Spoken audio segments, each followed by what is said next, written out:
Average Joe's Eatery and Patio Bar is North Bay's only year-round lakefront restaurant. On the shores of beautiful Trout Lake, we have been serving delicious food and stunning views since 1999. Indulge in one of our delicious menu items or simply sit with a cocktail in hand and watch the beauty of Trout Lake before your eyes. Check us out online at averagejoes.net or visit us in person at 3501 Trout Lake Road, North Bay. As a Canadore College alumni, you have access to perks. Canadore Alumni Perks. This is a lifetime membership that includes special access to great offers, opportunities to get involved, and so much more. Graduates can access discounts and special offers from businesses and hotels locally, across Canada, and internationally. Get information on special events and news, or access the alumni job portal. Keep in touch with Canadore's alumni office. Visit canadorecollege.ca/perks. Great things happen here.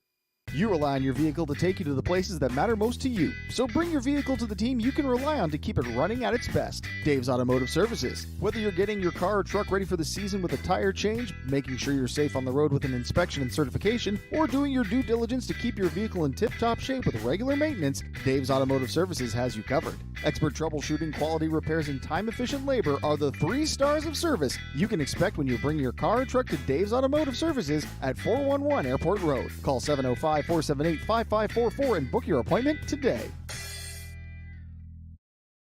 The Frontline Podcast, Season 3. Courtney Kenny, Matthew Sukram, Derek Lindemann, Bob Coles, and Ben Long bring you closer to your favorite teams like never before. Covering everything to do with hockey in the North Bay area, exclusive interviews with the North Bay Battalion staff and players, expert analysis on the OHL, NOJHL, and more, keeping you up to date on all things Voodoos, Trappers, Lakers, and more. It's a new season, it's a new adventure. The Frontline Podcast Season 3. Available wherever you download your favorite podcasts. Tonight's broadcast is brought to you by Average Joe's Eatery. Average Joe's, where we want your experience here to be a happy one. 3501 Trout Lake Road.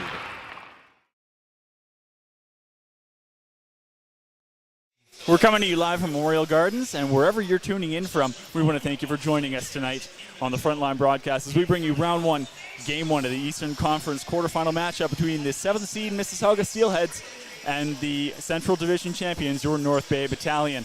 I am your host, Brad Brooks. Tonight's pregame coverage is brought to you by... The pregame show is brought to you by La Huerta Imports, family owned and operated since 1995. Visit LaHuertaImports.com for more details.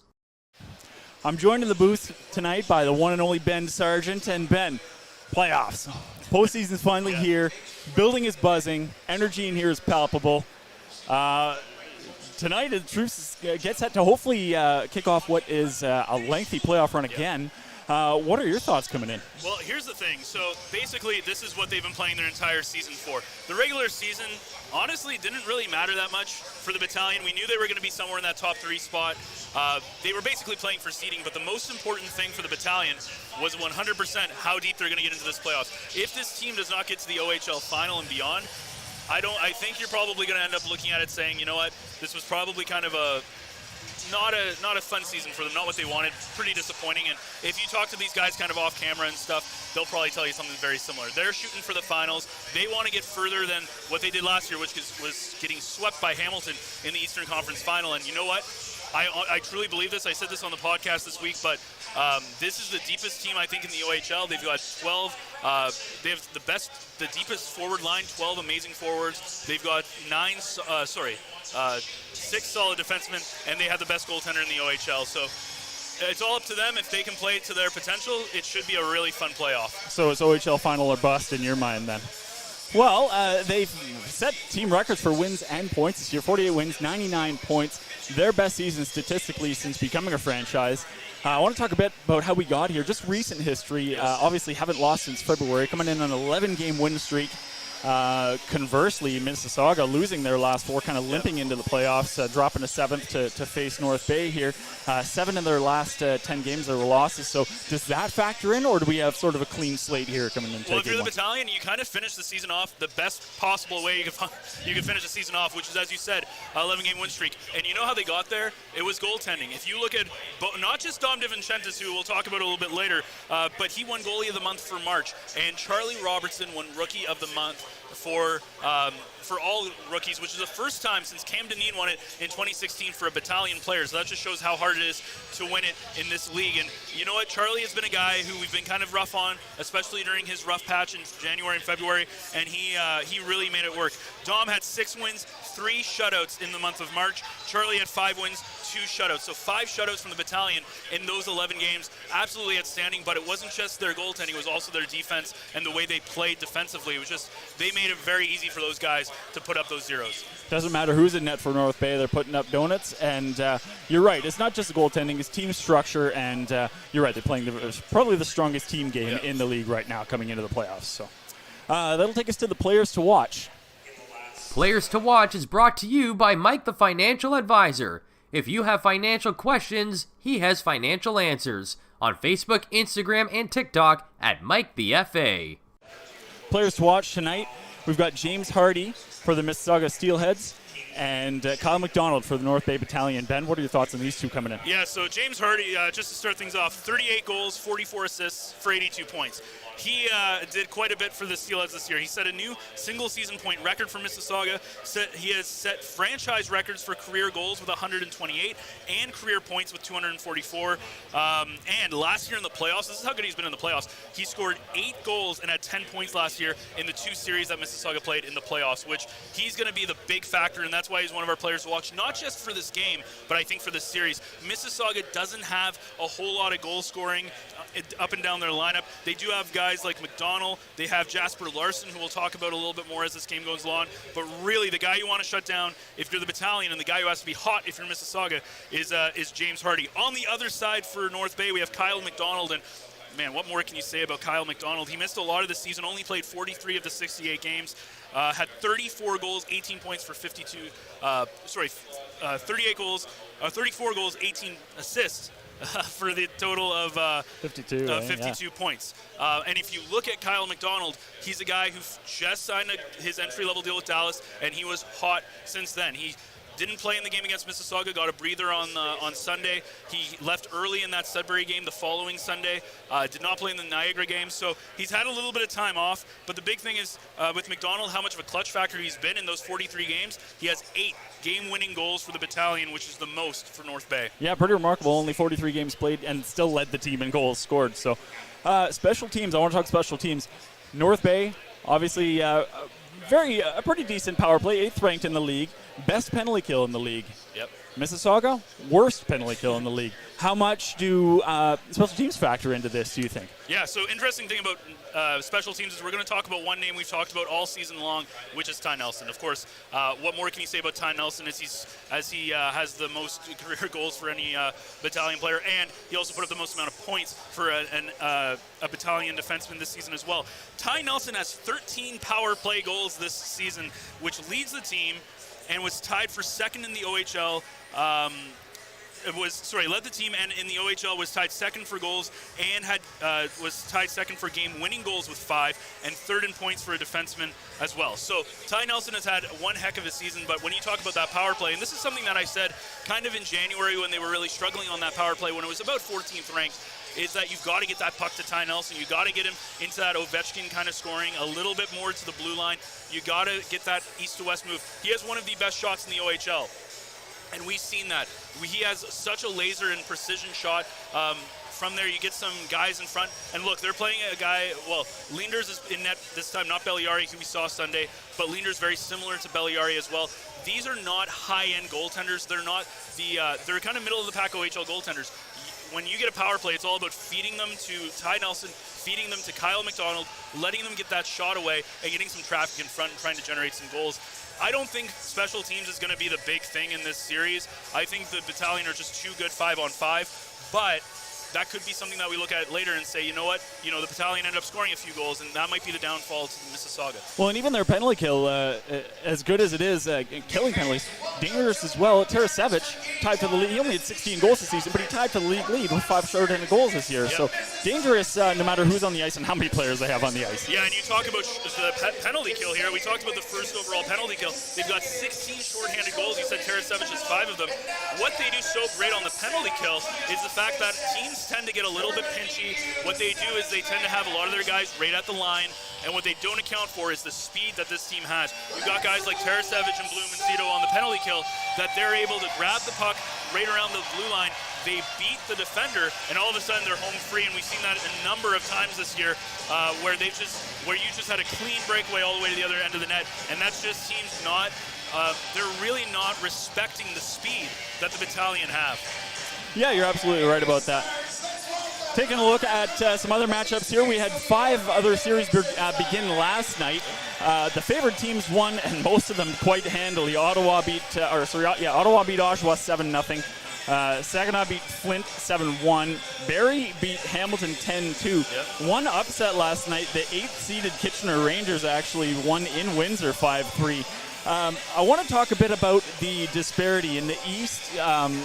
With the top team having 51 wins, Ottawa finished the regular season 51 wins. Oshawa had half that, 26. Yep. The West was a lot closer, so, upset doesn't really feel like as much of an upset in the West, where Kitchener had 33 wins. Windsor, the first seed, only had 44. As you said, much closer. When you look at this, when you kind of look at the Eastern Conference, you got to look at the 3 big teams: Ottawa, North Bay, and Barrie. And that's why I think outside of the Peterborough-Sudbury game, which is that 4-5 seed, those top 3 teams, I don't really see much of an upset there. I cannot see, and we'll talk about this a little bit later about the reseeding in the playoff format, but I can't see Ottawa, Barrie, or North Bay coming away with they're not going to play super deep series. I think they're going to be 5-6 game series at absolute max.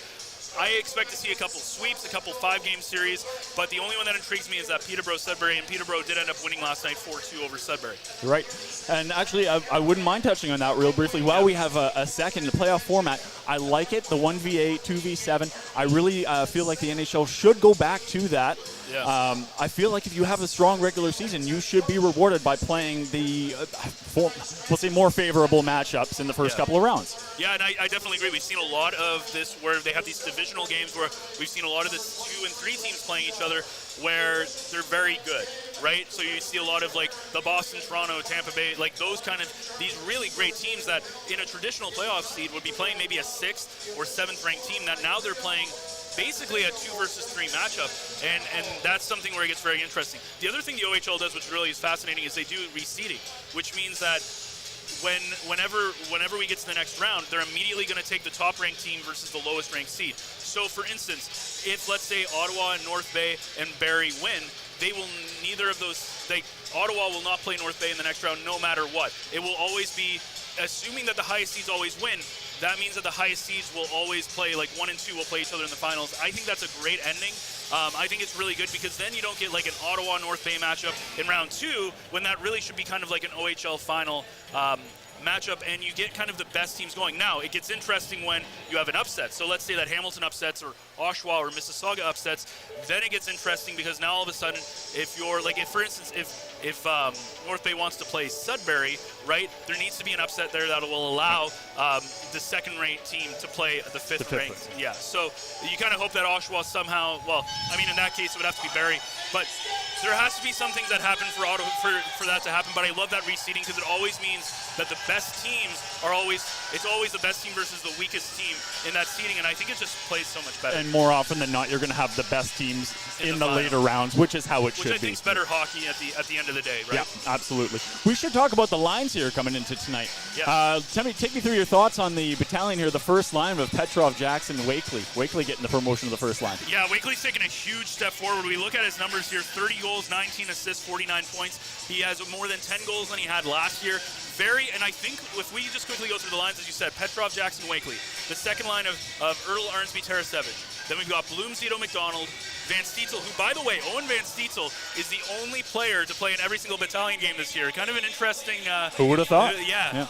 Procession, and then Romani. So that's kind of how it looks. I think the reason they did this was just for balance. When you look at this now, all three teams have a lot of scoring. You've got Jackson, Petrov, Wakely, all three of those guys score.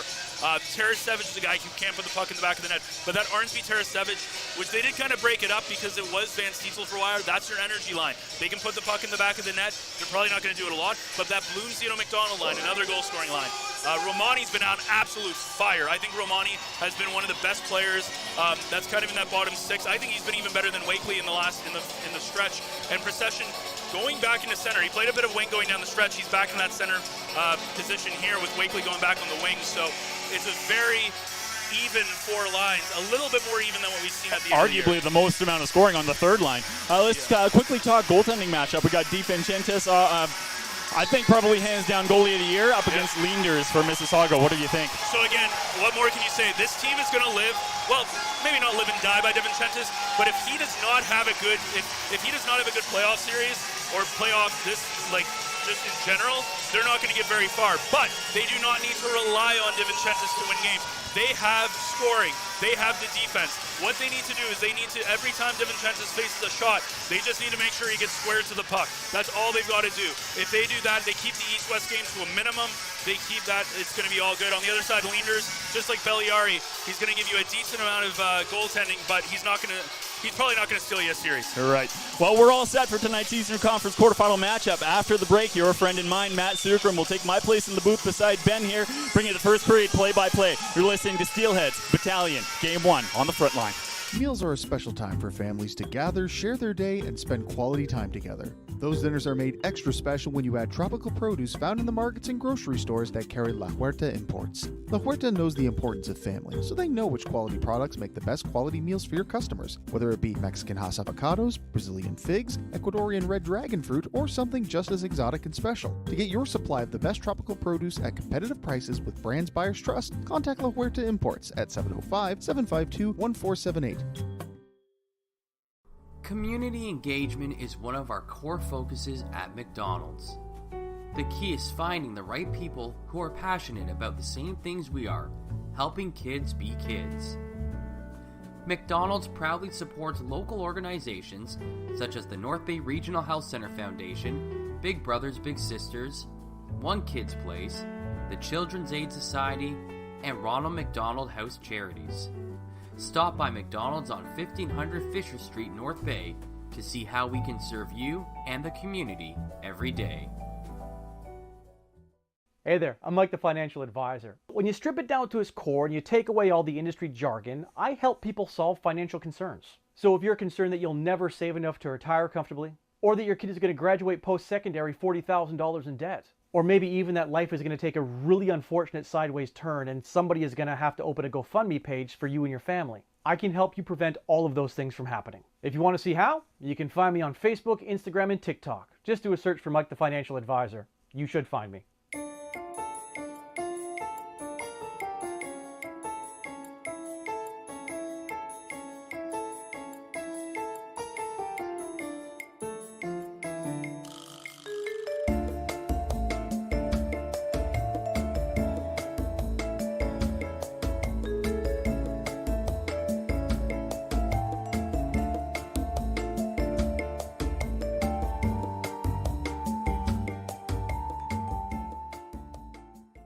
Tonight's broadcast is brought to you by Average Joe's Eatery. Average Joe's, where we want your experience here to be a happy one. 3501 Trout Lake Road. Joining us tonight, please welcome Dave Mendocino, Chair of Kidsport North Bay, and two familiar volunteers who have been with us since day one, Sherry Marceau and Mark Miller.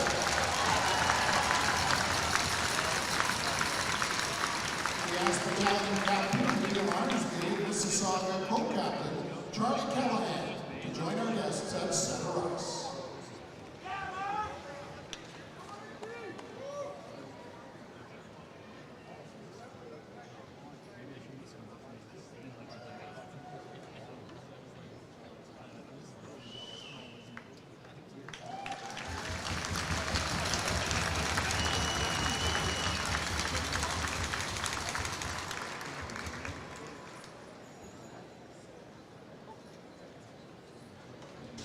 Please stand, remove your hat.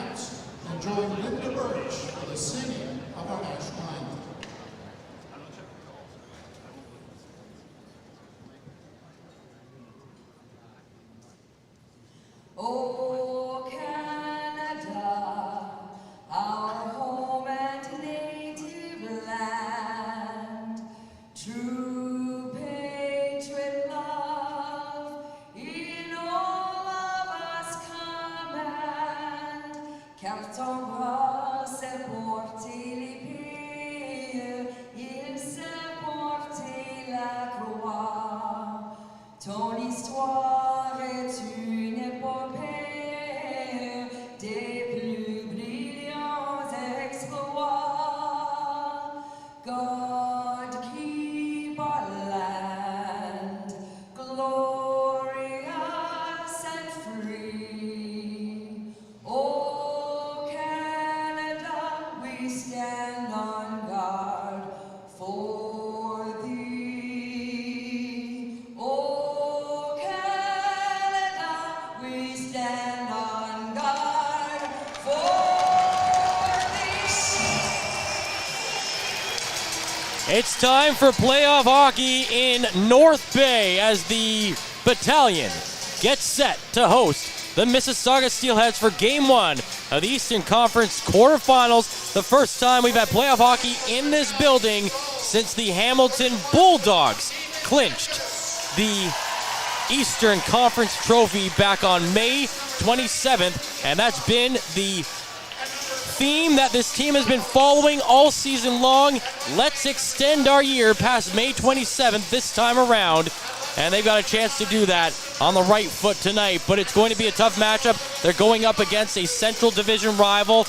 They were 4-2 against the Mississauga Steelheads throughout the regular season, but for the North Bay Battalion, it doesn't matter how well they played against them in the regular season. What matters is the next 60 minutes right here tonight to get this series off on a good start. As you said, and interestingly enough, we've seen this a lot. Who's starting right now? But Arnsby Tarasevich, and this time, instead of Van Stietzel, it is Justin Ertl who's getting the start on that first line. You know that this is the energy line, and you know Ryan Uland is not. They kind of had their B squad going up against Mississauga on Sunday.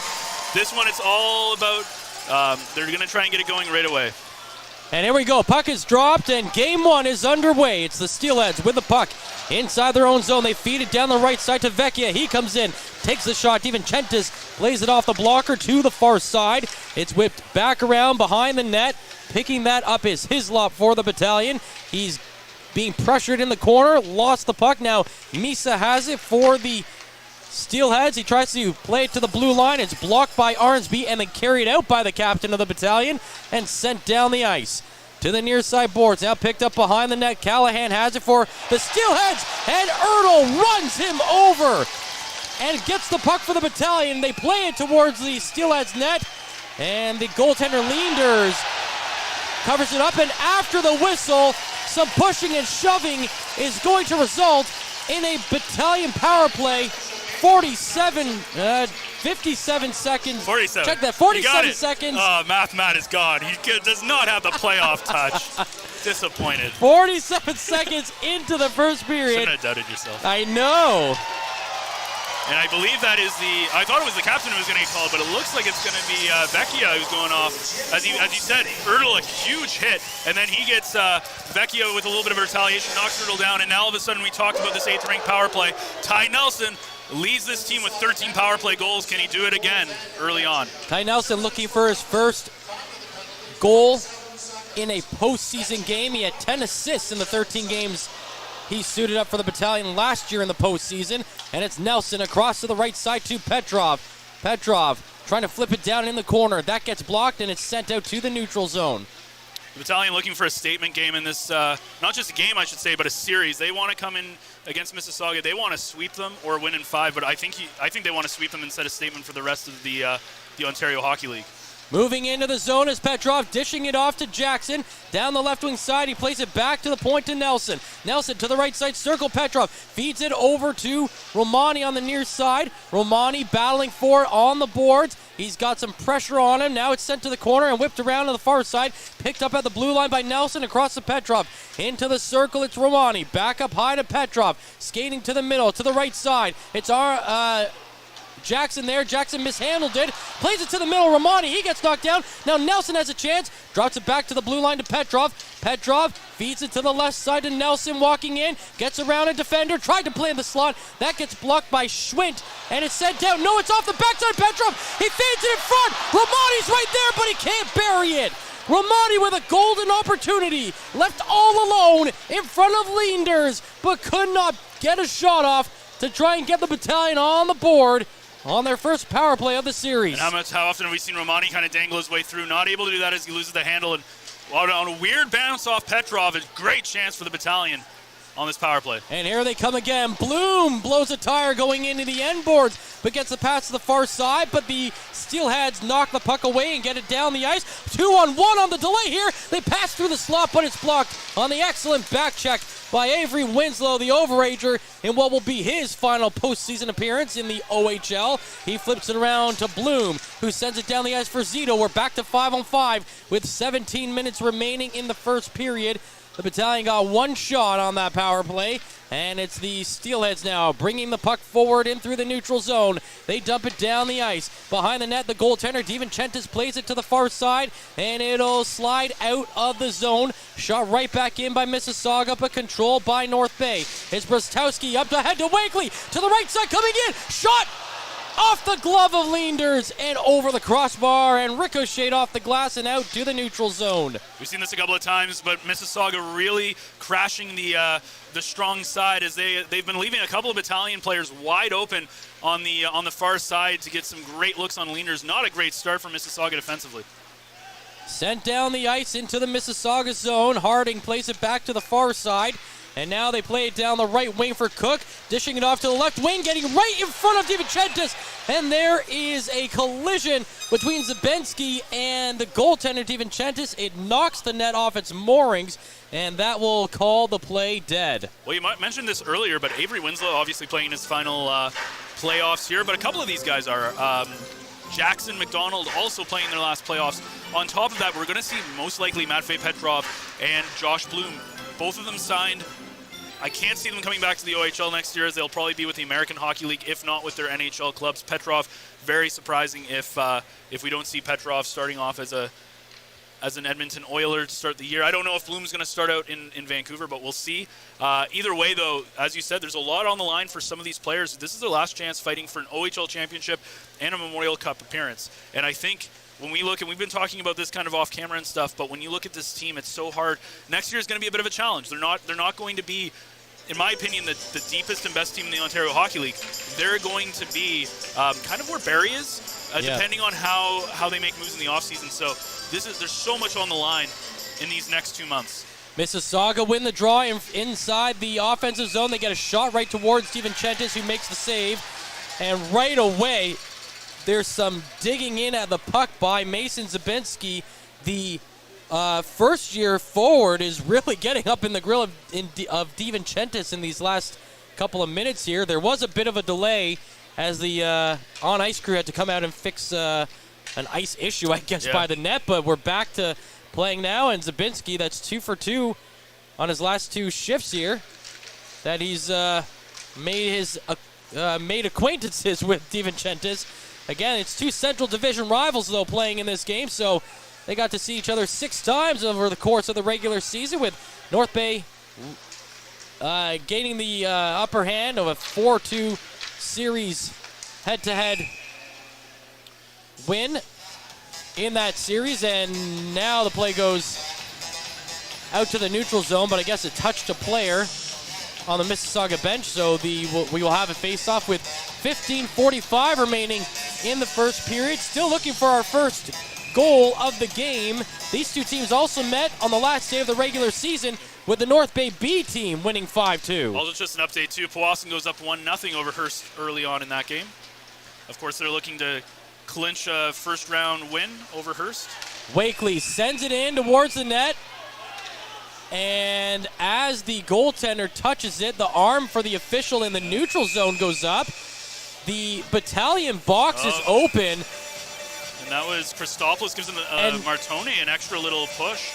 And I think Martoni's going off here, but I'm not too sure what's going on here. There's a Mississauga player in the bench. And Martoni is going off. And so is Hislop and Christopoulos. So it looks like roughing for Matone, so probably offsetting roughing. Yeah. And it looks like Hislop going off. I did not see the, looks like an elbow. Elbow for, I believe, Christopoulos, but then it's offsetting roughing. Like it was Hislop got the elbow. Okay. Either way, though, it doesn't look like they're... Yeah, it's definitely going to be a Mississauga power play here. as it'll be 5-on-4 for Mississauga. So we see the 16th ranked power play up against, we talked this in the pregame show, the first ranked penalty kill with 16 shorthanded goals. We've seen how dangerous guys like Bloom and Tarasevic have been. Tarasevic leads, or was tied with 5 shorthanded goals. So now they're trying to figure out the clock here as they're trying to put the correct time up on the board. They do not have the Hislop penalty up there yet. This is not how you wanted this game to start here if you're the North Bay Battalion. You were on a roll. Yeah. You were moving the puck, and you had some offensive chances, and now there's an issue with the net. Now there's an issue on the maybe not board. A good day to be a scorekeeper. Yeah, exactly. So it looks like they're giving it to Christopoulos for the extra 2 minutes, but who knows? So it is a power play for Mississauga. Their first of the game. But as you said, definitely not ideal. But when you look at how bad special teams has been for Mississauga, 16th power play, 20th penalty kill, the Battalion aren't going to be too concerned, but as you said, not what they wanted. So here they go into the zone. And immediately, the Battalion clear it down the ice. 15 minutes to go. Go ahead. Yeah, I was going to say, it looks like Hislop, even though they put Christopoulos up on the board, it looks like Hislop was who got the elbowing. They just put the wrong number up there. Not that it really matters, but... Everyone's basically coming out at the same time. Vecchia feeds it down the right wing for Misa. Back to the point for Sharp. Across to the left side. That's Callahan down back to the goal line. Back up high to the blue line. The shot comes in. It goes off the foot of Nelson and then redirects over the short glass and out of play. So that killed off the first 52 seconds of this power play. And North Bay with 1:08 to kill.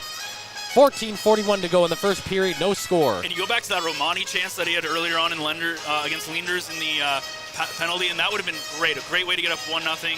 But 4 minutes into the hockey game. Now it's still scoreless. Yes, there's a lot of hockey to play, but you never know when a weird one can bounce through, and next thing you know, you're down 1-0.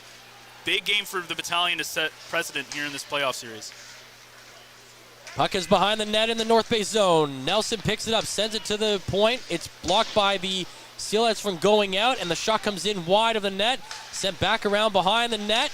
Mississauga in control. They play it in front. Big save by DiVincentis.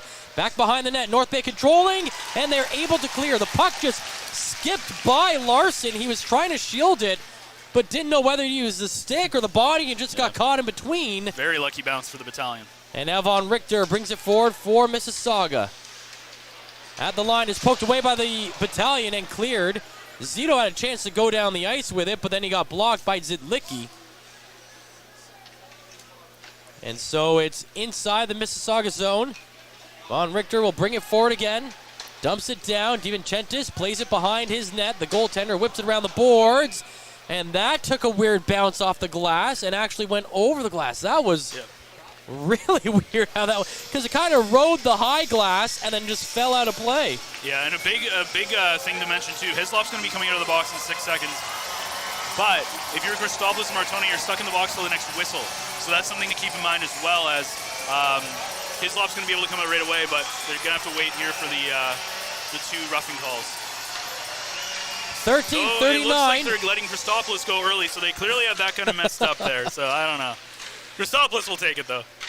No kidding. And Christopoulos, one of the league leaders in plus minus in the regular season, gets hit in the head as he came out of the box. He was cutting across the blue line as the Battalion flipped the puck forward out of the zone. And no call came there. And now here come the Steelheads on the counter. The shot comes in, that's blocked. Played behind the net, picked up by Winslow.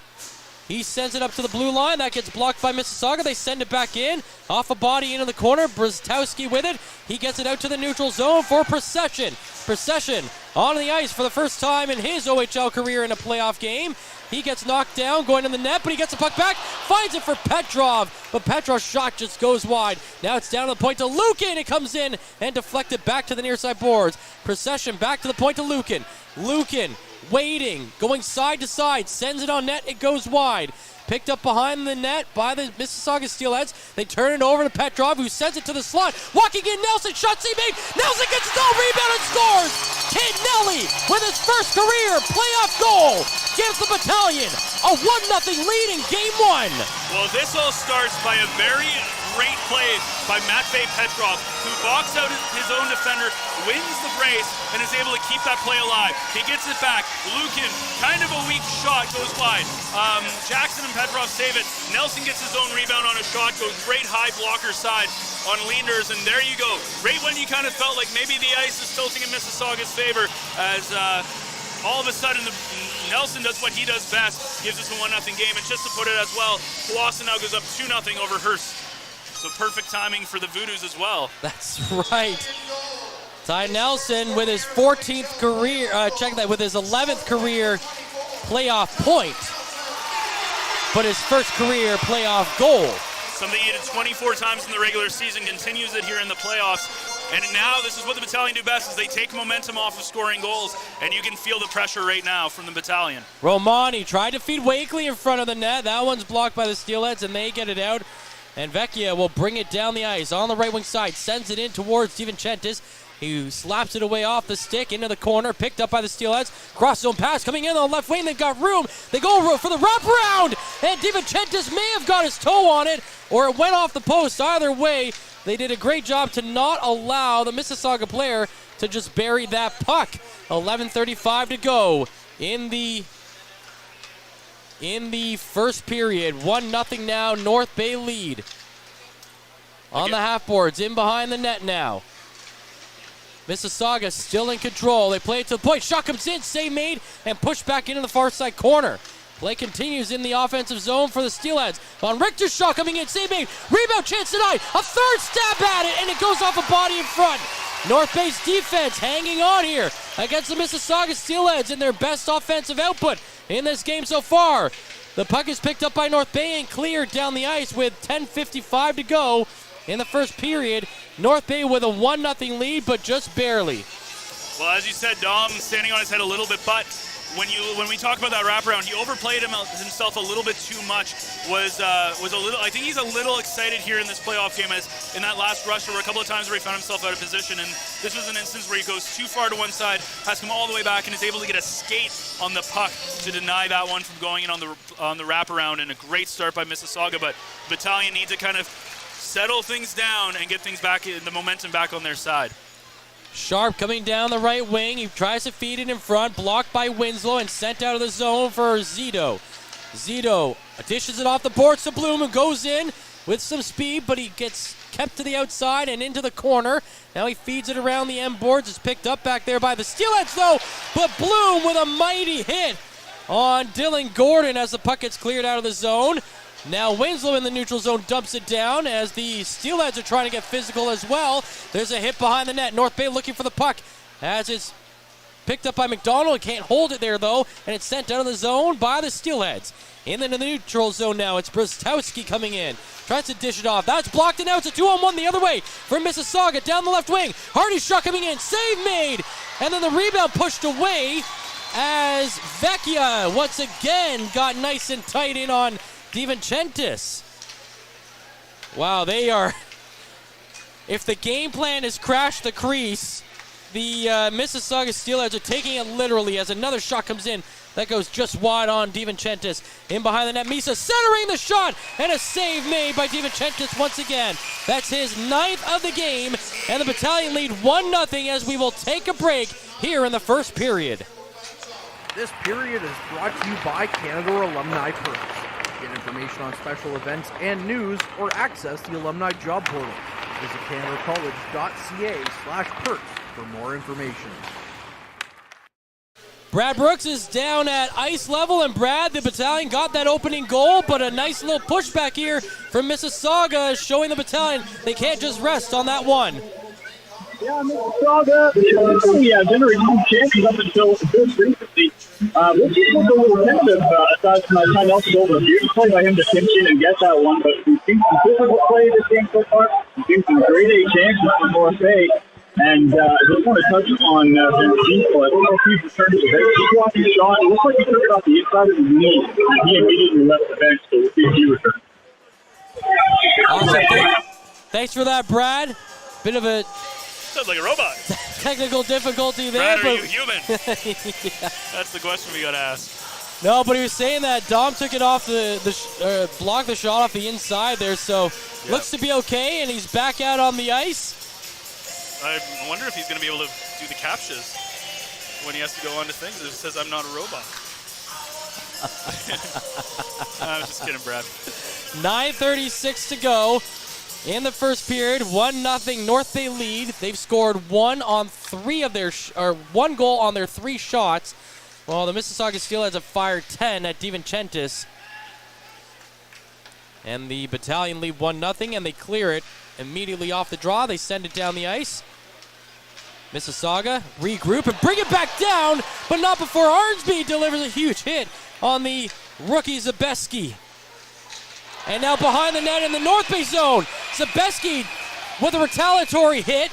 He knocks down, was it Brzezinski? I believe it's Lukin, yeah. Lukin. And Lukin's slow to get off, as Nelson he's holding his neck, which is not a good sign. Yeah, that was a hit in a dangerous position. Yeah, and Lukin not expecting it. And as you said, retaliatory, and Nelson was right there to defend his D partner, and we'll have to keep an eye on Lukin. The boo's coming in hard, and it looks like only one penalty going to come up, and it's going to be to, I'll just take a look. It's going to be Zabeski. Zabeski. Yeah. And it doesn't look like the Battalion are getting anything. So the question now is it just going to be a normal minor, or are they potentially thinking that it could be a major? As again, we talked about that being kind of a dangerous hit, but not a good penalty for Mississauga to take. You're already down. You have some momentum. And the referees are talking about it here. As they're talking to Arnsby and Mississauga captain Vecchia. So Zabeski had 44 penalty minutes in the regular season in his rookie year here. Yeah, and the referee's looking at it right now to see what they want to call it. And again, he has had a couple of times where he has gotten really close with DiVincentis already in this game, and he took a hard hit from Arnsby right in front of the Battalion bench earlier, and then about 10 seconds later he comes around behind the net and throws that hit on Lukin. And these are the dangerous hits. They might be sending him out of the game, I think, because they were making a motion somewhere. But if Zabeski, let's say they give him like a major, let's say they give him a misconduct, who knows, right? Because we talk about hits to the head. We just saw this with Panwar and Hamilton. He's out for the rest of the series right now. He got suspended, and Hamilton lost basically one of their 2 best goal scorers in that. Yep. Is Zabeski one of their top 2 goal scorers? Well, no, they have other options, but the point is you never want to lose somebody who's as important as Zabeski is, kind of being that big guy with Van Volsen and Carmeris down there on that bottom line for Mississauga. Plus, and now they put a major up on the board there, so Zabeski is going to get a 5-minute major, and now the question is he going to get anything more potentially misconduct-wise? But this will get very interesting, Matt. Listed at 6'1", 177 pounds. Played 66 games here in his first year in the OHL and put up 11 points, 5 goals of those 11 points. And in the head-to-head contest against the North Bay Battalion, he took just 1 penalty all season in the 6 games head-to-head. So well, now he's off for 5 minutes. And the thing with 5 minutes is that is continuous 5-on-4. If they score, it doesn't matter. You can keep going. So that means Mississauga, with the 20th ranked power play, or penalty kill, needs to kill off the next 5 minutes and give up as few goals as possible. If you're North Bay, this is the opportunity where you need to pot 1, 2 goals, kind of take a commanding lead, and this is going to leave you with 4:11 to go in this period. You can really get a kind of where Mississauga is kind of closing that gap. They have the momentum. The Battalion can just kind of go ham here. And again, Nelson, we talked, leads the team with 13 power play goals. He already has a goal in this game, has a chance to get a second if they continue the way that he's been going. As now the captain's converging back again.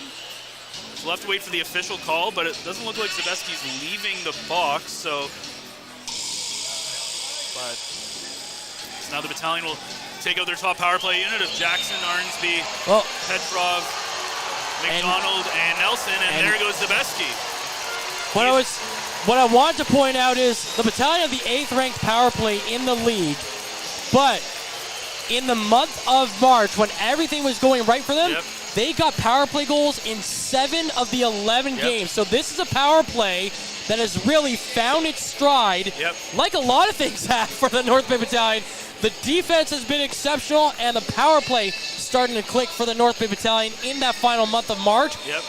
wanting to add on to your point of that, yes, it's the 20th ranked penalty kill for the Mississauga Steelheads, and this is a bad time for them to be down by a man. Not just that, but Zabeski could be getting a game misconduct potentially. Now, it could either be 10 minutes or if he goes to the dressing room, but it could also be a game misconduct as well, right? Because headshots are such an interesting and hot topic within hockey itself. But at the end of the day, when you look at this, if he's out for the game, now you're only playing with 11 forwards, and that can always that's never going to be a good thing. Is they need somebody to sit in on the 5-minute major, and it looks like they're going to take Van Volsen there, who's his line mate, who's going to be in the box for the 5 minutes. Jack Van Volsen in the box. The Battalion up 1-0 at the 9:10 mark of the first period and have a chance for the next 5 minutes to score as many goals as they can. Nelson to the right side boards to Jackson, walking in, and it sends it off the glove and just wide of the net. Play back on the left side boards. It's Nelson. Feeds it down low for Liam Arnsby. The captain shoved hard in the boards. This Mississauga team has brought out the physicality in this game one. The pass to the right side to Jackson. Back to the blue line to Petrov. Holding it. He finds Nelson, the goal scorer of note for the Battalion in this one. Down low to Romani. Up high, Petrov to the right side. Jackson shot. Save made and the rebound cleared to the far side boards. Jackson gets it back to the point. Petrov now to Nelson. Back to Petrov. Petrov with the shot, save made, rebound cleared out of the area. Mississauga doing a great job in that slot, collapsing there and not giving the Battalion any room to get those rebounds. Just as a note too, no misconduct. No, you gotta be kidding me. Avery Winslow was going for the puck and Kai Schwint ran over the stick and Winslow is called for tripping. Very tough for that. But also, the one thing I was going to say is Zabeski not given a misconduct, so not too sure why he goes to the box there. Nothing was announced, at least, on the PA, so we'll have to keep an eye out on that as well, as he left for the dressing room there. But as you said, not a good time to take a penalty at all. If they were up 2-0, 3-0 at this point, that's fine, but this is such a big 5-minute major, and now you're going to kill 2 off being 4-on-4. Yeah, that's a huge game changer right there for Mississauga. Although, it's still 4-on-4. Yeah. and they still have the speed advantage as well. That's it. But Mississauga is playing a physical style that we've seen. They were really rough there. Not expecting this from Mississauga. I was expecting this from a Sudbury North Bay series, not from a North Bay Mississauga series. So a lot of credit to the Steelheads for how they've come out. In the neutral zone, coming down the left wing is Hardy for the Steelheads. Stops at the far side boards. Held on to there by Christopoulos. Man got away with one there as he plays it in towards the end boards as Hislop gets it. He plays it back towards Christopoulos, who feeds it down the left wing for Van Steensel.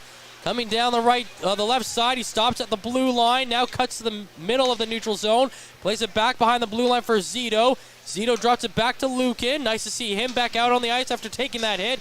He drops it to Bristowski, who dumps it down into the Mississauga zone with 7 minutes to play in the first period. North Bay lead 1-0, and now they're cycling the puck in the offensive zone.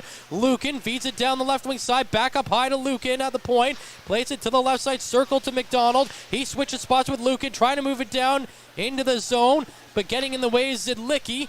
And Zidlicki dishes it off to the right side to Harding, who will hold it there. 30 seconds remaining in the penalty to Winslow, with 2:25 remaining in the penalty to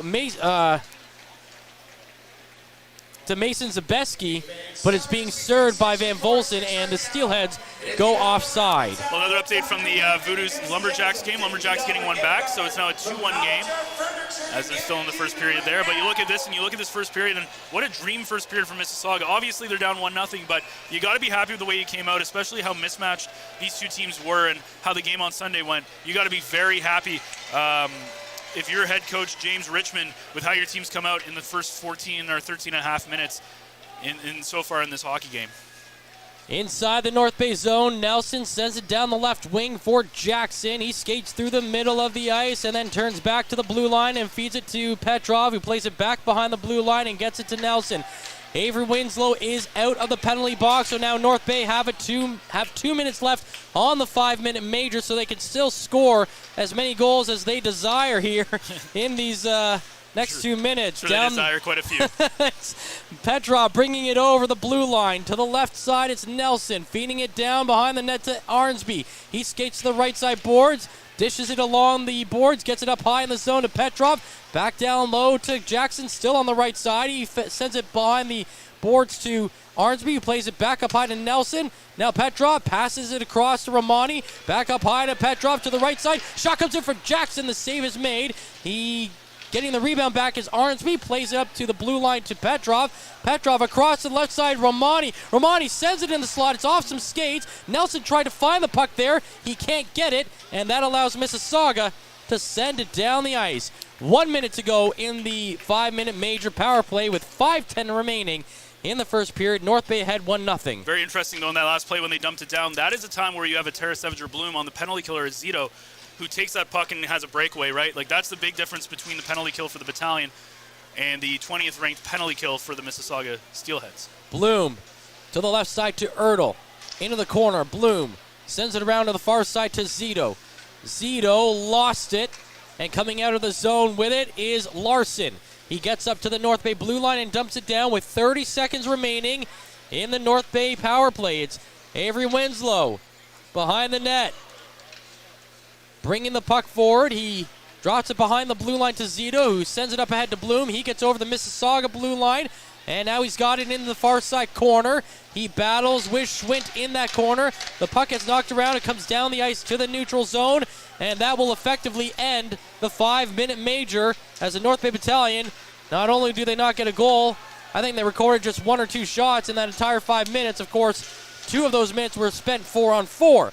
Play back underway with 5-on-5 now for 4 minutes in the first period. North Bay ahead 1-0. They've got it in the Mississauga zone as Hislop takes a shot. Save made. Puck comes back to left side. Ertl from the circle takes a shot. That one stopped, and it's bounced off a body and sent out to the neutral zone. Christopoulos is there. He dumps it down. Mississauga get control of it. They skate through the neutral zone. Misa in control for the Steelheads. Plays it to the left side to Hardy. He plays it across the zone. Actually goes off his stick and over the glass and now to play. 3:35 to go in the first period.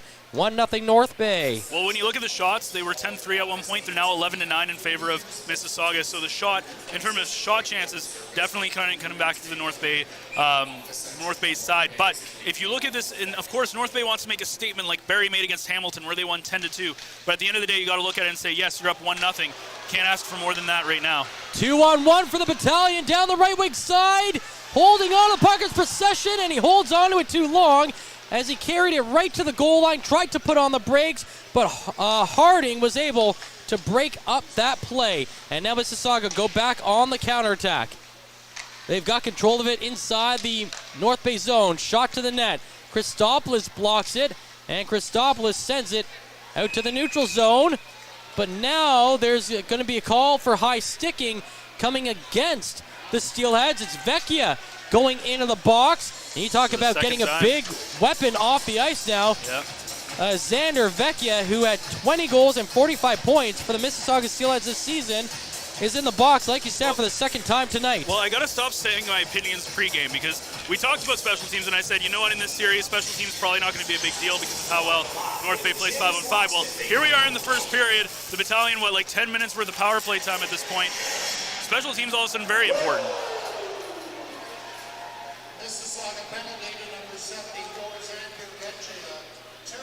So, third power play opportunity for the Battalion in this game. They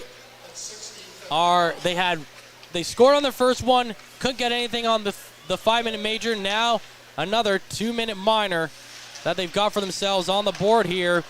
But again, as they move it into the Mississauga zone, it gets cleared and sent down the ice. 2:25 to play in the first period. 1:20 to go on the power play. It's brought forward by Jackson through the neutral zone. Sent up ahead to Arnsby on the left side. Whipped around the boards to the far side corner. Sent to the half boards. Kept in the zone. But Petrov went up high to get it.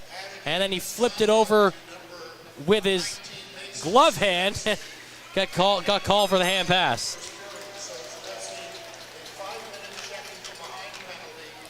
2:13 to play. Okay, so just announced on the PA there, Zabeski given a game misconduct, so he will be not returning for the rest of this game, and we'll have to keep an eye on to see if any suspensions get handed down.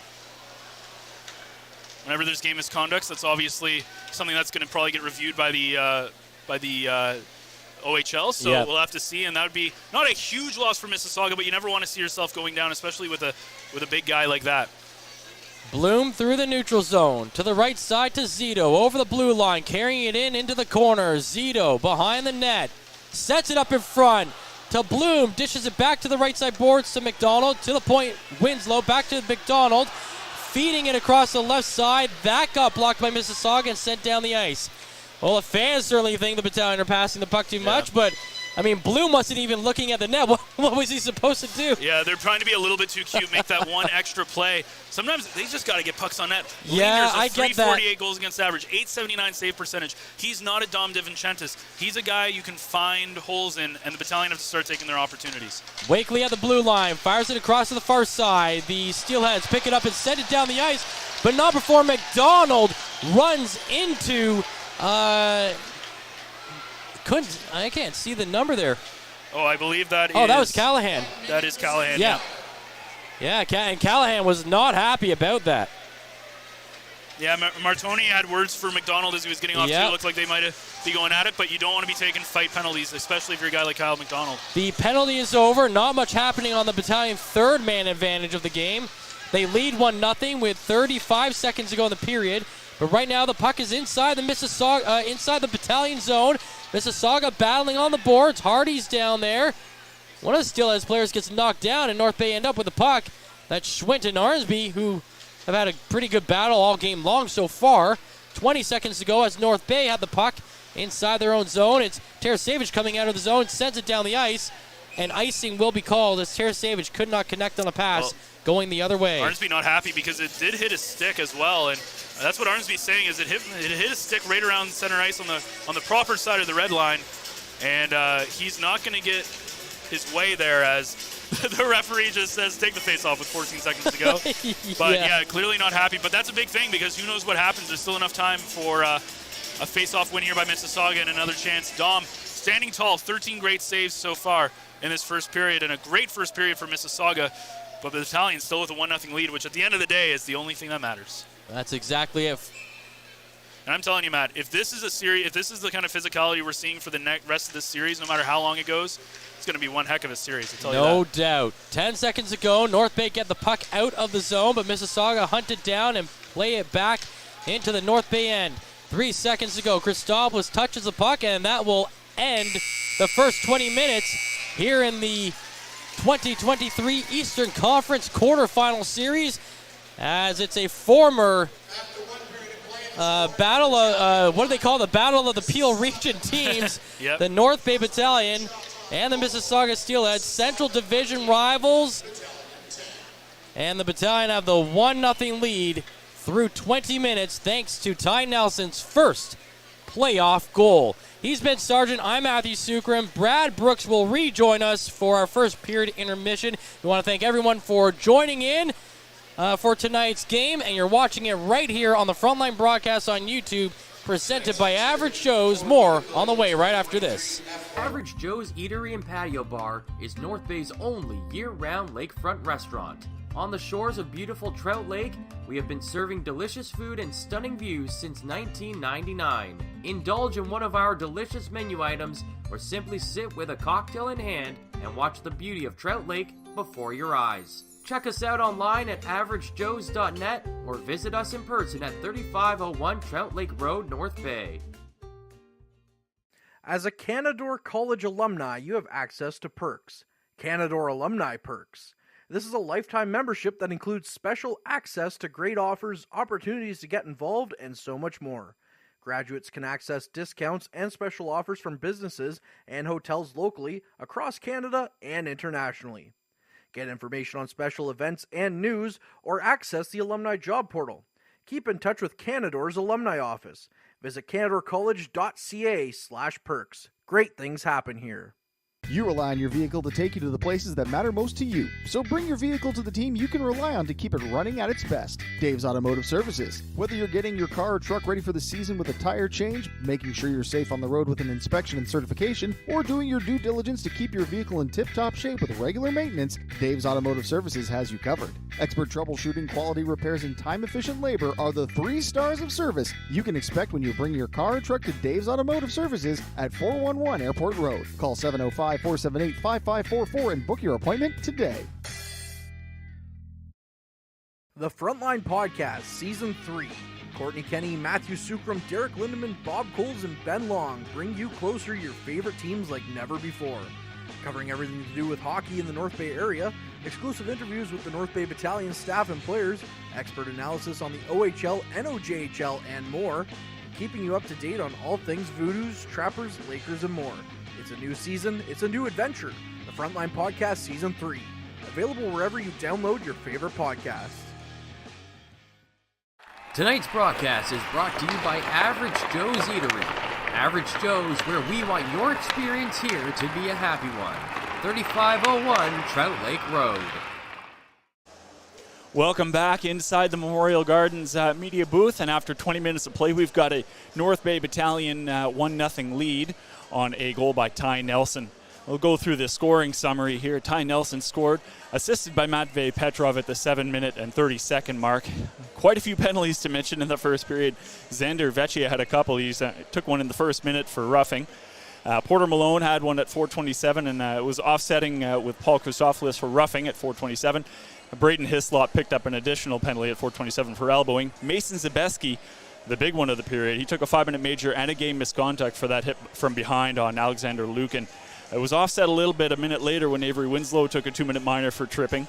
But then Xander Vecchia took his second penalty of the period at 16:55 for high sticking. That'll round out our scoring summary. Around the league, we've got 4 other games going on in the OHL tonight. We've got London hosting Owen Sound. They're up 1-0. We've got Sudbury in Peterborough. They're up 1-0. Sarnia is also up 1-0 in their game against Guelph Storm. And the final game on the docket is Saginaw is up against Flint after 2-1. We had a new episode of the Frontline podcast this week featuring Colton Point, and here's a clip from that. Average Joe's Eatery and Patio Bar is North Bay's only year-round lakefront restaurant. On the shores of beautiful Trout Lake, we have been serving delicious food and stunning views since 1999. Indulge in one of our delicious menu items, or simply sit with a cocktail in hand and watch the beauty of Trout Lake before your eyes. Check us out online at averagejoes.net or visit us in person at 3501 Trout Lake Road, North Bay. The Frontline starts now. And we welcome you back to the Frontline Podcast. And, well, he's not a Battalion player, or did you ever really suit up for the Battalion? But you did suit up for one of these teams, Powassan. And we're pleased to be joined by Colton Point, the North Bay Sun. And, of course, we're very proud of Colton Point here in town because, well, we'll say that Ben Gaudreau kind of copied you this year with his gold medal. But gold medal winning goaltender Colton Point, freshly retired, but back in town. Colton, welcome to the show. Yeah, no, thanks very much for having me. I'm excited to be here and talk to you guys. So yeah, it's pretty exciting. It's like a shame we don't have a Colton Point Canada jersey hanging behind. We got some bum named Sidney Crosby on the back of that one, but we had to put a Canada jersey up just because you're coming into town. So yeah, I appreciate it. Not a bad guy to be associated with. So. No, not at all. We'll just say that you guys were teammates at one point. Let's go right to it because it's kind of the big news a little bit. You retired. You're a young guy, but you've announced that you've retired from professional hockey. Yeah, no, obviously dealt with some concussion issues, and I'm trying to think of the words here. I didn't feel like myself out there anymore. I struggled. I didn't enjoy hockey anymore just because I was battling so many issues on the ice. And, when you don't feel good out there, like the anxiety is, mentally taxing and just like, what if I get another one now? Like, so it's always like you're just in your own head. And, most of it was the concussions, but, all the other like confidence loss and stuff like that kind of came with it really made it worse, I believe. So, and I'm married now. I've got a kid on the way. So it's like, life's long. You know, and hockey's at the end of the day is a sport, and you know, I love hockey still. I still watch hockey. Do I wish I was still playing? Of course I do. But, you know, there's other things in my life that I love too, and that to me is more important than hockey. So, with that kind of thing, with a concussion, I mean, people say you would know if you've had one, but I can't say I've ever experienced a concussion. What is that like for somebody going through that type of stuff?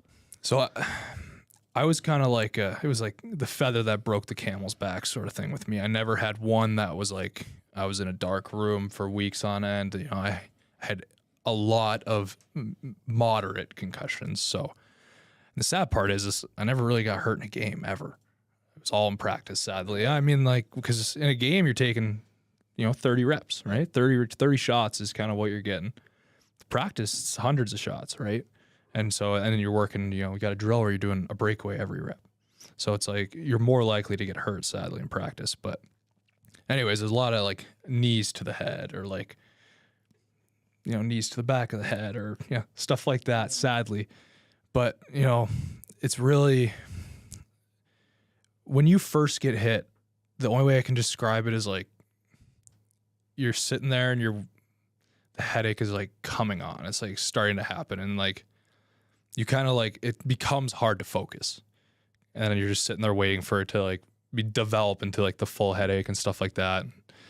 And like it's different for me because I've had a bunch of them, so I knew what it would take to get one, and then when you get hit, it's like you're kind of just waiting for it to happen at that point. But you know, it's headaches, and for me, it was a lot more post-concussion stuff with my eyes. So my first year pro, I got kneed in the back of the head, and that's kind of where the optical center of your brain is. It shut my left eye off, basically. So like my brain stopped using my left eye for like tracking. So I'd see the puck on a stick, and I could watch it move around with the guy's stick. The second he shot it and it changed speeds, it would disappear and either would hit me or it would be in the back of the net. And it was just like, you never knew when it was going to. And that's not good if you're a goalie. No, exactly, right? So it was like, so I dealt with that for a couple years, finally saw these neurovision guys down in Texas.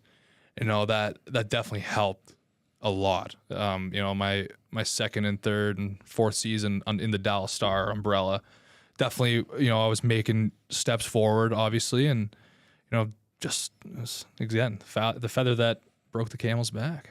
Like the last one this year is number 8. You know, I was out for 2.5 months with it, and just happened in practice. It was a little nothing play. We were practicing 3-on-3 overtime stuff, and just got run over on accident. Guy catches an edge, and here we are. Well, so with that, like, did you, after the last one, did you get a chance to come back and play, or did you just decide during your rehab that I'm done? No, sadly, I kind of let my ego get to me, and you know, I came back for a game and a half. I won a game, but you know, I didn't win it for the team. You know, the team put up 6, and all I did was not let in the 6th one, right? And so I got the win, which felt awesome. It was amazing because my confidence was just in the dumps at that point. I hadn't played in 2.5 months. Like I was struggling a bit before, and then we went down to Savannah, and you know, I just was lost out there. Like I couldn't see the puck. I wasn't moving right. Like everything was wrong. You know, I went down and played because I kind of knew I was done, basically. And I got pulled halfway through the second, and I had it. I had a little breakdown in the hallway. Told the trainer, I was like, I can't do this anymore. And 2 days later, I was out of there. Just really? Yeah, and like everyone, like the whole staff there was amazing about it. Like, because they obviously know like kind of what you got going on and stuff like that.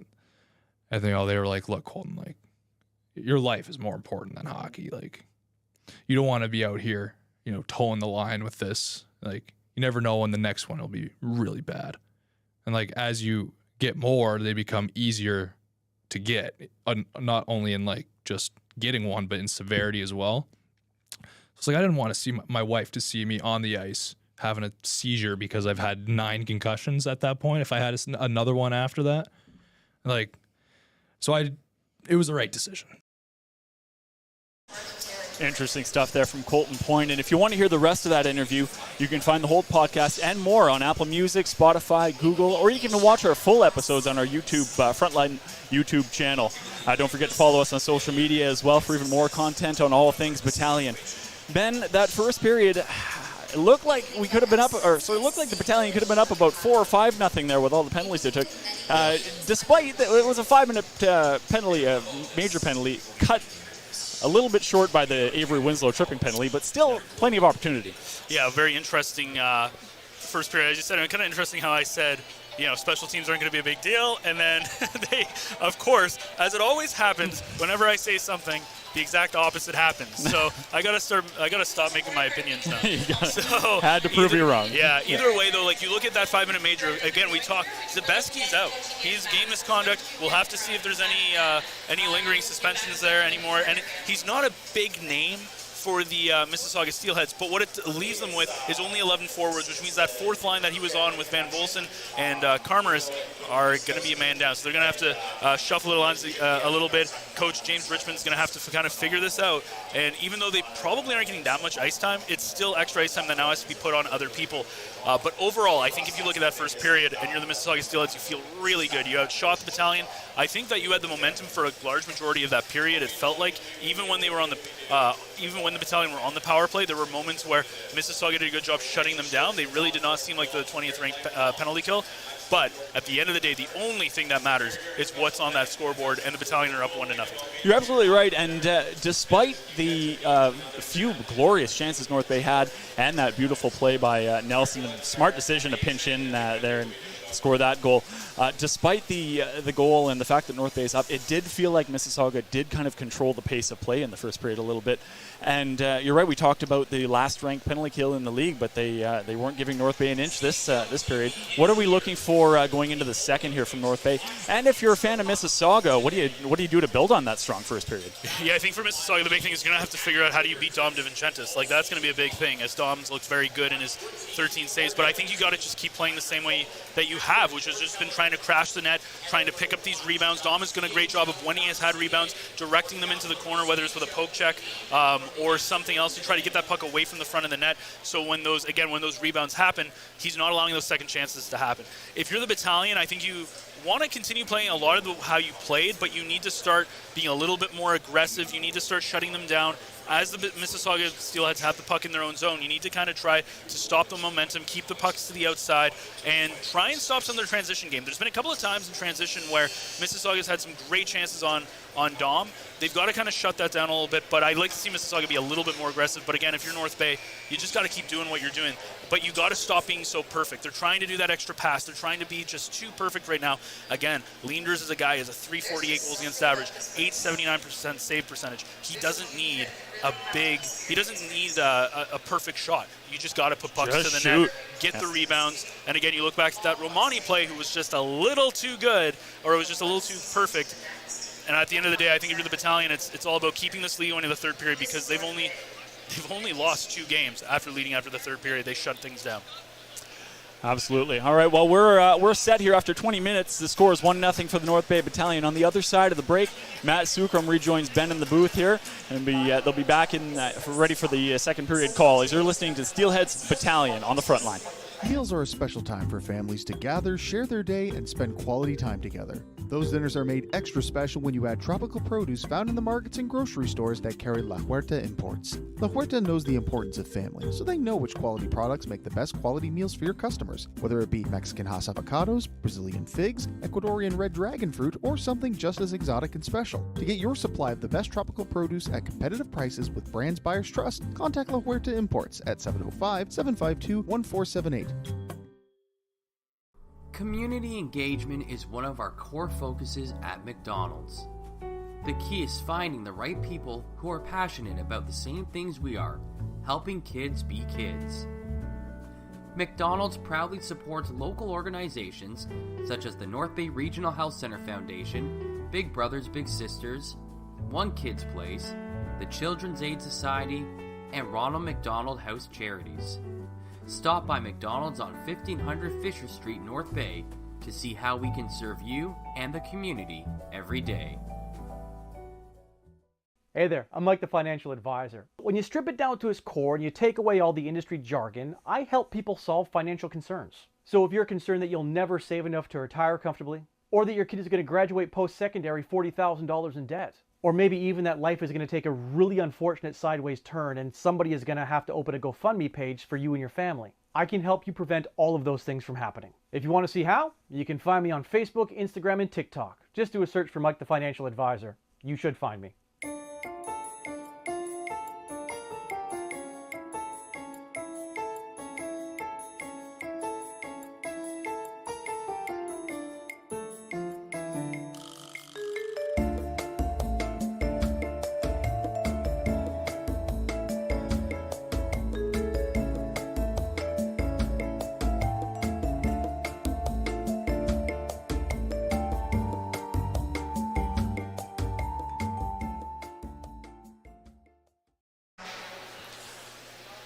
Welcome back. Second period just about to get underway. I'm Matthew Sucrum alongside Ben Sargent. It's 1-0 for the North Bay Battalion. Starting out this period 5-on-5. There was a lot of power play time in that first period. The Battalion 1 for 3 on their opportunities. The Mississauga Steelheads 0 for 2. Why do I keep saying they scored on the power play? Because Nelson scores so many power play goals, that's why. That's exactly what it is. Romani yeah. almost scored. That's what it is. I thought that's what happened, but I didn't want to say anything because I wasn't 100% sure. They're 0 for 3 on their power play opportunities. Mississauga 0 for 2. Mississauga have the puck inside the North Bay zone. Sends it around the boards. Picked up in the near side half boards by the Battalion, but they can't clear as Misa chips it back in along the end boards. Big battle going on back there. It goes up to the far side and chipped out off the boards and down the ice into the neutral zone. Mississauga get it back quickly. Misa over the blue line. Callahan back to Misa. Back to Callahan in front, but a good play there by Hislop to block that last pass and not allow a shot on DiVincentis. Puck still inside the North Bay zone. Erdl pressured on the boards. He kicks it over to Hislop, and he will carry it behind the net with nobody forechecking here. Well, now there is a player going back there. I believe it's Zhidlicki. No, it is Martoni. But Hislop moves away from him and sends it down the ice. Carried into the Mississauga zone now. They send it just wide of the net. Picked up on the near side by Bloom. Bloom sends it towards the front of the net. Zito in front to McDonald. And that one is blocked. Into the near side corner. Now back to the half boards. Nelson holding it at the half boards, lost control, and it's sent down the ice. Racing down the right wing side. Putting it on net is Martoni. That gets blocked by the Battalion. They turn it over Zhidlicki on a partial break, and he gets knocked away from the puck as Nelson lifts his stick at the last second to make sure Zhidlicki could not get the shot off. Well, the Battalion have had a couple of giveaways in the opening 2 minutes of this period, but they have recovered very well on defense. Hislop making some nice plays. Nelson with a good defensive effort. And we haven't had a single whistle yet in the second period. So here we go, continuing again. Petrov down the left side to Jackson behind at the blue line. Drops it back to Bristowski. His shot is blocked in front. Mississauga with a chance to clear. They get blocked. North Bay back in the zone. They've got control. They put it towards the net. Wakely's there and he scores. For Wake's sakes, Dolan's got another one. 2-0 North Bay. Well, isn't that how the cookie crumbles sometimes in the game that we call hockey? It is all Mississauga early in this period in the first 2:20. They get all these chances on Dom, and it comes down in the first shot of the period that they get on leaders. It's Dallin Wakely who picks up his first of the playoffs and makes it 2-0. And again, this is just something where finishing shots is so important. And what did I say when well, you weren't here, but what I said to Brad in the intermission was you gotta put the puck on net. Leaners he's a guy, he's got a 3.48 goals against average. Put the puck on net, good things will happen. That's what happens, and now it's 2-0 Battalion. A huge goal here in this second period. Dallin Wakely had 30 in the regular season, and with 17:20 to go in the second period, he has given the Battalion a 2-0 lead. Just here a quick, in game one. Quick update, Powassan up 3-1 now as Liam Service with a hat trick in that game as they are into the second period here in Hearst. Service with a smile, trying to seal the deal in Game 5 in Hearst. Again, a series we thought would go 6, even 7 games. And the Voodoos have been all over Hearst in that series outside of that one game that they lost in Powassan. That's Wakely's second career playoff goal. Again, 30 goals in the regular season. And what a beautiful shot. That's what we need. The Battalion need Wakely to have a big year next year, and he's showing it so far. Van Steenso coming down the ice, down the left wing side. He gets tied up with Harding. Harding got his hands too high. The arm goes up from the official. The puck goes to the middle of the Mississauga zone. It's touched by the Steelheads, and that will blow the play down. And they're going to call it holding against the Steelheads and there. A great play by Ethan Procession there as he gets kind of tied up with a couple of Mississauga players, and he kind of lets his emotions not take the better of him and just doesn't throw anything, doesn't make any rough. No reason for the referee to give him an extra 2 minutes to give the Battalion. Because again, at this point, you're trying to get goals, but you're also trying to kill time off the clock too. And we talked about how good the Battalion are going into the third period with leads. A great chance to go up 3-0 here. And again, it's going to be Jackson, Arnsby, Romani, Nelson, and Petrov out there for the Battalion. That top power play unit. North Bay win the draw. Romani has it on the far side. Back to the point to Nelson. To the blue line to Petrov. Back to the right side. Jackson takes a shot. And the save is made by Leanders. He faked everybody out, though. He's kind of looking behind him, but the puck was in his glove the whole time. And so that is the 12th shot on net by North Bay. They lead 2-0. 16-14 remaining in the second period. A minute 47 remaining on the power play. Their fourth of the game. Well, there's two guys that they need to get going here a little bit is Kyle Jackson and Josh Bloom. Both guys who haven't really found their touch lately when it comes. Jackson still hasn't hit his potential. 83 points this season. You haven't really seen him play the kind of game that I think he can play in the second half of the season, and if he can get going, him and Bloom, watch out. Yeah, had a pretty tough second half of the season when it comes to the scoreboard. Here comes Nelson with a shot. That one's blocked. It gets kicked off a skate to the half boards and sent down the ice. Well, after the first half, you almost thought Jackson was going to break the 100 points barrier, but it was Matvey Petrov who came the closest for the Battalion as he led 93. It was 8th in the OHL in scoring this year. In the neutral zone, Nelson coming over the Mississauga blue line, takes a shot. It's wide of the net. Sent all the way to the near side point to Petrov, who turns it over the line. Down the ice, Jidlicki, and then a partial break. Tries to slide it through, but he cannot put it on net. Nelson, great defensive play there to try to keep away the passing zone as he does everything he can to get back. And Jidlicki, unfortunately for Mississauga, not able to make a good pass. And again, something that the Battalion do, they don't give up that shorthanded opportunity. And you got to give a lot of credit to Ty Nelson, who has done everything that in his power this season to make it hard for Seattle not to think about him on their roster next season. 15 minutes to go in the second period with another 20 seconds remaining on the North Bay power play. They lead 2-0. Here comes McDonald taking a shot. That one's off a body, deflected wide of the net, picked up by Bloom on the far side. He tries to play it to the blue line. That's knocked away by the Steelheads and dumped out. North Bay getting it back quickly in the neutral zone. Now Zito kicks it away. Here comes Misa. One-on-one into the zone. Misa lifts it up, but it goes high over the crossbar and off the glass. Big rebound out to the neutral zone. 3-on-2 in the zone for North Bay. Shot coming in. The stop is made. And then the Steelheads get it out as we're back to 5-on-5 play. Again, Winslow, another great defensive play as he lays his body out to basically force a high-up shot on Dom. As with that kind of angle, it's pretty much going to be a missed shot 90% of the time. And again, those are the little things that really stand out on the defense side. McDonnell coming in, takes a shot, kick save made by DiVincentis, and they send it out of the zone. Now Tarasevic feeds it up ahead to Wakely, in on the breakaway shot, just missed as it goes off the glove of Leanders. Kept in the zone. The Steelheads in control though. Wakely on the pressure here, really trying to get that puck possession back. He sends it to the corner. Tarasevic gets a stick in the mouth as he was trying to hold it, but the puck comes around to the near side corner, and it's Mississauga who have control, and they send it down the ice.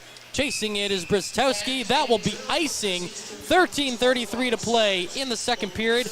North Bay ahead 2-0, but once again come up empty-handed on the power play opportunity. And Tarasevic, you saw him get high stick there. The referee definitely saw it as he was drawing back to the players there, so clearly not something he thought needed to be called. But talking about Angus McDonald for a second, guy was acquired from Sarnia, of course, a big trade with Lucas Del Belbaluz. He's picked up 24 points, 17 of those goals in 31 games for Mississauga. And by the way, he is draft eligible this year, and right now is ranked 172nd in the midterm projections from North American skaters. He's a guy probably going to find himself on an NHL team, well, at least drafted by an NHL team in the summer. 13:20 to play. North Bay having to chase the puck back all the way to their own zone. Jackson with a couple of moves to get free out of the area. Brings it all the way down. Goes one-on-one to the net. But his shot goes off of Callahan. And then the clearing attempt is blocked. But then Hislop gives it right back to Hardy. And he goes down the ice. But a good job on the back check by Christopoulos to just poke that puck away from Hardy and send it back to the neutral zone.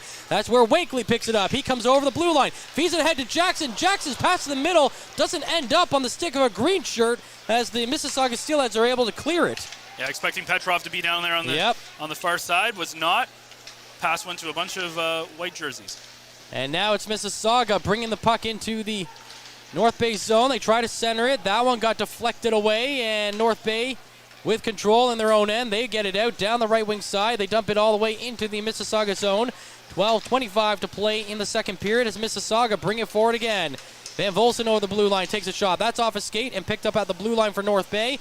They'll play it back deep into their own zone with control. Now they send it forward. Romani carrying it down the right wing side. He plays it to Van Cecil, the shot. That one just goes wide. Now picked up by Romani. In on the corner. Tries to play it behind the net. Looking for procession there. He turns the puck over, and Mississauga will get it to the blue line. Nelson keeps it in for North Bay. Feeds it to Romani. Walking in, the shot scores! Anthony Romani with a snipe from a sharp angle. Over the shoulder and bar down. North Bay lead game one, 3-0. Well, Matt, it's not easy to say. That's probably the most beautiful Romani goal that we've seen, at least in this building. What a shot from Anthony Romani. And again, I think out of anybody who is not a main goal scorer in this team, going into tonight, even over Dallin Wakely, I think Romani has one of the highest ceilings out of anybody on this team that's not one of the usual suspects. He's got such a nice shot. He's got great hands. And this year he's taken a huge step forward. 23 goals and 20 points in 66 games in the regular season. And Romani, again, starts making this lead a little bit longer. And even though Mississauga's played a good game, at the end of the day, it matters what's on that scoreboard. And right now, when you're facing a guy like Dom DiVincentis in net, 3-0 feels almost like it's 5 or 6-0. Anthony Romani had 8 goals in the regular season last year, but 3 playoff goals in the 13 games he played. And that was something that the coaching staff talked about, is look at him to take a step forward next year. And he certainly has. I think he could be a 40-goal scorer potentially in this league. I'm with you. If he gets first-line minutes, if he has good people with him that can set him up, I think the sky's the limit for that man. Like you said, he had 23 goals in the regular season, 43 points, and man, what a goal that was. And remember, he just missed an opportunity in the first period on the power play. 2 in this game. 11 minutes to go. And even though it's not a fourth line, he is on that fourth line with Van Cecil in procession, and that just shows how much trust Ryan Houlihan has on him to be a goal scorer as he tries to make the most evenly matched lines that he possibly can. 10:55 remaining in the second period. North Bay now at 3-0. And don't forget, he's getting first-line power play minutes as well. He is. There's a shot coming in from Mississauga. It's a save made by DiVincentis. The other thing I wanted to point out about that play is, for the last couple of shifts, North Bay might have turned the puck over a couple of times in their own zone, but they stayed hard on the puck, got it back, and sent it forward. And I don't know how many different combinations of lines came out and got odd man rushes. They didn't all convert on them until the Romani play, but that just kept Mississauga going, well, how are we going to play that 200-foot game? It's very tough. And that's what we talk about, this being a 12-forward deep lineup. Any line can hurt you. There's a shot off the draw, save made by DiVincentis, his 16th of the game. North Bay had 3 goals on 13 shots. You gotta love the shooting the scoring percentage on those shots. We talk about by North shooting, Bay. right? On Leanders, he's an 879% save percentage, and the Battalion are putting quality shots on the board against him, which obviously doesn't do much to help with the save percentage. But yeah, we talk about that offense, and man, when you have a guy like Romani who's been playing on the first line a lot this year, and is all of a sudden on your fourth line, he's very versatile. Guys like Dallin Wakely, same thing. He's played center a lot this year. He's played wing a lot. Super versatile guys really help you when it comes to trying to create lines as a coach. Coming down the right wing side, Tarasevic with a shot into the glove of the goaltender Leanders, and he'll hold on to it for a stoppage in play, and now some pushing and shoving and some headlocks going on there. It is WrestleMania weekend. I believe that's Benny. No, sorry, I apologize. It That is? no, or I thought it was Dizoet. I don't know. I think it's Dizoet who is in the corner there with Tarasevic. But no power penalties called either way as both teams go off for a change. Again, as you say, like, if you're a Battalion, are you super happy with the way that you played? Probably not. But at the end of the day, Dom has been very good in net. He's been the unsung hero, I think, for the Battalion at this point. And if you're the Battalion, like, you got goal scoring up and down that lineup. Wakely on that top line, Nelson on the back end, and Romani on that fourth line. And Jackson's looked very good in this game as well. McDonald's been a threat. It's tough if you're Mississauga to find a way to win in a 4-game series against the Battalion. Lots of time to go still, though, if you're the Mississauga Steelheads. Puck comes around on the near side. Shot in, save made, rebound chance cleared away as well as Wakely picks it up. It's poked off his stick, but Christopoulos finds it and sends it to the neutral zone. Jackson brings it over the blue line, dishes it off to the boards, gets it back. He's in the corner now on the far side. Plays it to Zito below the goal line. Check that Petrov. Now Petrov turns around, tries to skate to the middle. It's knocked off his stick and out to the neutral zone. North Bay from their own line. Send it forward. Mississauga block the puck and then dump it in. And now it's picked up by Hislop behind his own net. 9:25 to go in the second period. North Bay ahead 3-0. Martoni coming in to the right side shot. Save made by DiVincentis. Oh my goodness, he absolutely robs Martoni on the far side. Even the referee thought that was in for a second as he had his whistle up to his lips, and I'm not too sure. It's hard to say on the far side. I don't know if that, I don't think that hit the post. I think DiVincentis got that clean. I think he did too. What a nice pass though. Yes, and as soon as I saw it was that, right on the tape of Martoni. And DiVincentis just snuffed it out. Now on the counterattack, here comes Van Steensel taking a shot, and the save is made by Leanders as he kicks out the pad. It's his 12th of the game, just the 15th shot for the Battalion, but they've scored 3 times. They lead 3-0, and they're back in the attacking zone. Here comes Romani towards the net, driving in, dangles, and scores! Anthony Romani, have a day, kid! It's 4-0 North Bay in Game 1. Well, that close to a hat trick, right? If you look at that first period, and Romani, what did we talk about? His hands. And that's what we've noticed in the second half of the season, is Romani is becoming so patient when he's trying to out-deke these goaltenders. How many times have there been a shot where you think he's going to shoot it, and he keeps the puck, you think, for a second too long, and he ends up finding the back of the net. And that almost made Leanders look absolutely silly, because it just looks like he got Leanders on the seat of his pants and just put it in the wide open net. I'm telling you, Anthony Romani is going to be the leading goal scorer in this team next season. You can book it now. He's going to take a huge step forward, and I think he's going to score at least 40 next year. What a goal by Romani. Now McDonald coming in, and the save is made. And then you got to feel for Leanders there. I mean, you know,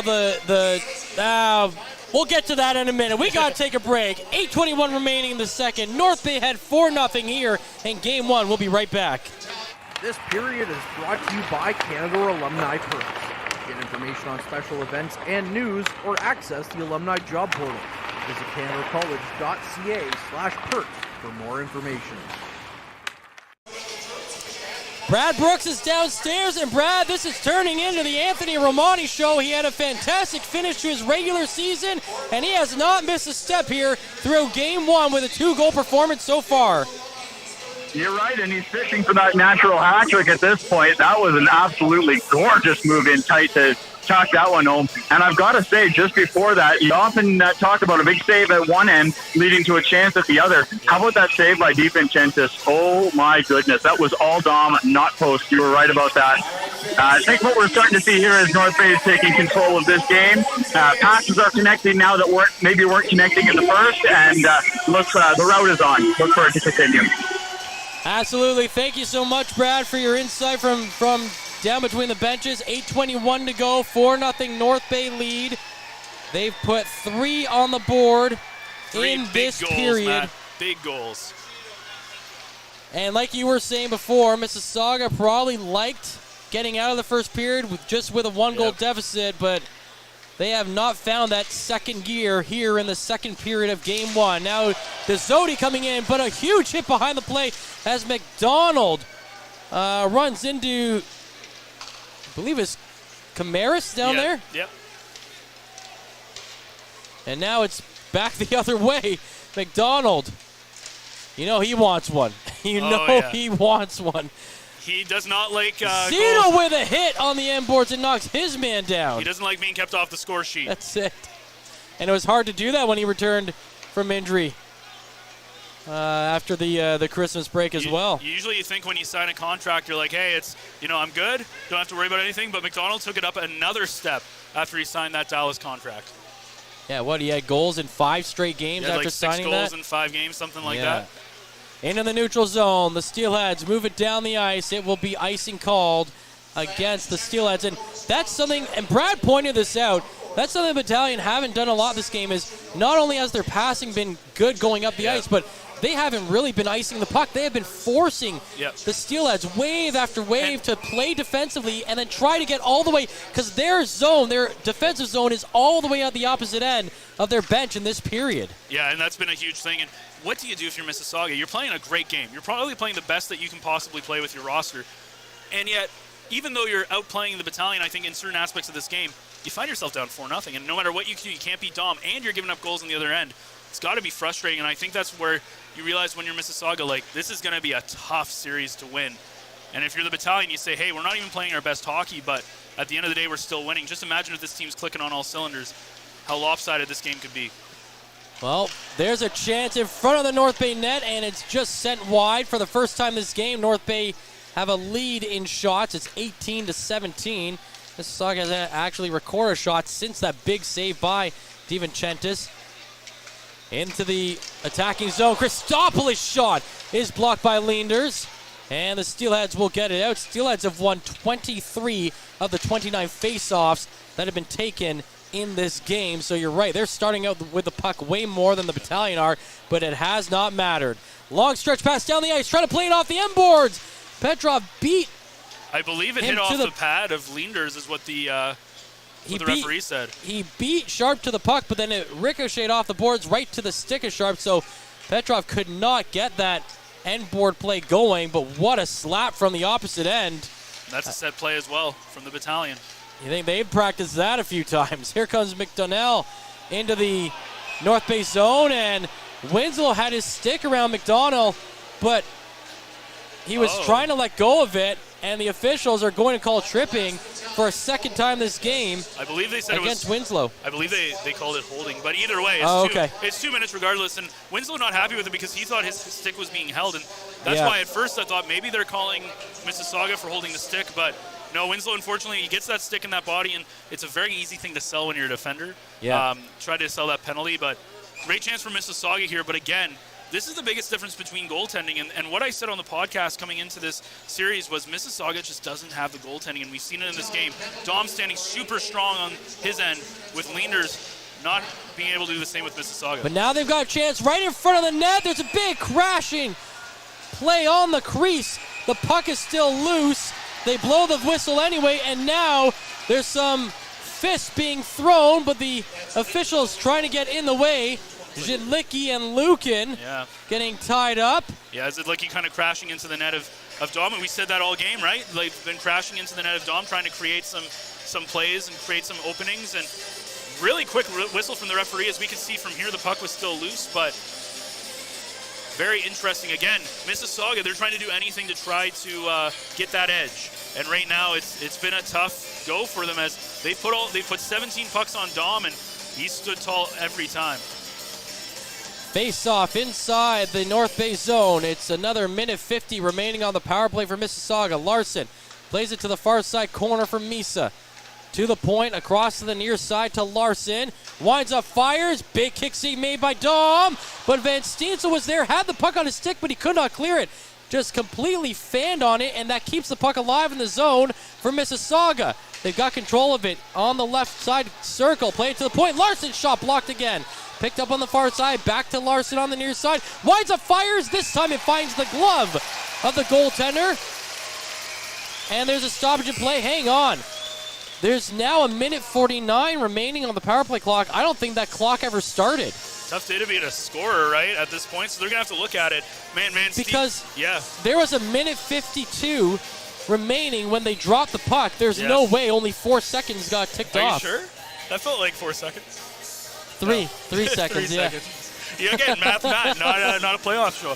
But if you were Owen Van Steezel at that point, you're probably breathing a sigh of relief that there's now a face-off because, as you said, fanned on a very easy clearing attempt, and then the last thing you want to see is that end up becoming a goal because not necessarily his fault. It's just kind of one of those plays. But as soon as Dom kind of stopped that puck, he could at least breathe a little sigh of relief. But we go back to that face-off. We talked about Mississauga being so good on the face-off dot. In that last play, another face-off win for Mississauga. If you're the Battalion, this is a big face-off win if they can get it down the ice. Of course, they're able to get a fresh change as it looks like it's McDonald, Hislop, Nelson, and Zito out there. The second penalty kill unit for the Battalion. And now they're going to play the clock. I don't think it was just the power play clock. I think it was just the clock in general. Oh, they're going to wind it down. So yeah, face-offs are 26-6 in favor of the Mississauga Steelheads. Just a quick recap. Ty Nelson scored, assisted by Matvei Petrov at 7:30 of the first period. Here in the second, Dallin Wakely scored, assisted by Kyle Jackson, and another assist by Matvei Petrov at the 2:20 mark of the second period. At 8:30, Anthony Romani got his first of the game. Owen Van Steensel and Nelson on the assist.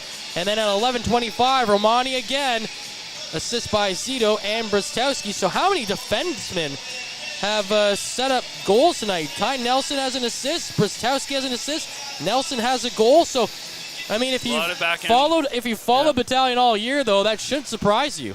Now they've settled it down. Minute 20 on the clock. 5 minutes to go in this period. As this period's kind of buzzed through, it feels like. It really has. A good and Battalion found the back of the net 3 times on Leaders. A huge 4-0 lead at this point. Callahan with a shot on net. That one zips just wide. Play on the left side. Across to the middle. Shot coming in. Save made by DiVincentis. Well, this has been kind of an interesting game because has it been dominant by the Battalion? Not really. I would say Mississauga's kind of outplayed the Battalion in a lot of ways as we looked at the face-off wins, etc. But where the Battalion have really shown themselves is they showed themselves not playing their best hockey. Mississauga playing what I believe is probably some of their best hockey that they can play and still find themselves down 4-0 at this point. And that just kind of shows the difference between these two hockey clubs and the depth that both of these present. It's going to be a little disheartening if you're Mississauga, but good news if you're the Battalion, and that's what matters, is they've been kind of dominating when in the places that they kind of need to dominate in, which is the score. I think there's been... Oh, never mind. Sorry, I'm looking at the wrong stats here. So the Battalion won the first 3 faceoffs of the period. They won the opening draw, Arnsby. Jackson won the next one at 2:20. Arnsby won the next one at 3:33. And then they've only won 2 since then. At 9:19 and 11:25. It's been all Mississauga since then. in the faceoff circle. And again, there's another one.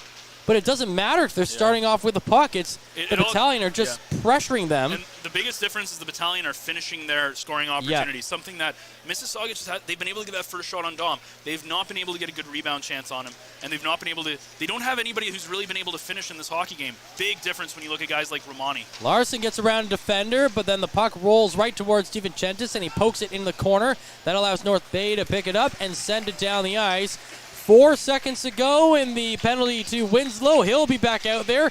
It'll be 5-on-5 with 3:35 to play in the period. And the Battalion maintaining that 4-0 lead. Callahan coming back down the ice on the left wing side. Gets around a hit from Nelson. Follows the puck into the corner. He's pressured there. Nelson pokes the puck away from him. It goes down the half boards, now back into the corner. A bunch of bodies down in that area. Puck comes to the middle of the zone. Mississauga find it. They take a shot. It's off the glove of DiVincentis and over the crossbar. Played off the glass, down on the near side. Wakely finds it, and he will carry it out of the zone to Ernl. Ernl back to Wakely down the middle of the zone. He gets tied up, but the wraparound chance from Ernl is denied. He slipped and fell as he tried to put it in the net, but then the puck went off the side of the net and denied that opportunity. Now Mississauga bring it down the ice, and they flip it over the glass and out of play. 2:55 remaining in the second period.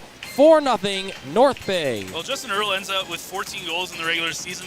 Probably not the amount of goals that he'd like to see. Only 22 assists, 36 points. Obviously, as he had some injury trouble in about 46 games. So not the production I think he would like. He would probably like a lot of goals, but Justin Earl has been a guy, especially in the last couple of games at the end of the season, where he's had so many opportunities to score, and he just hasn't been able to find that finish. And he could easily have ended that year with about 20-plus goals. And he's just, again, that's another opportunity where he just kind of slips. And a quick note as well, we talked about the Voodoos being up 3-1.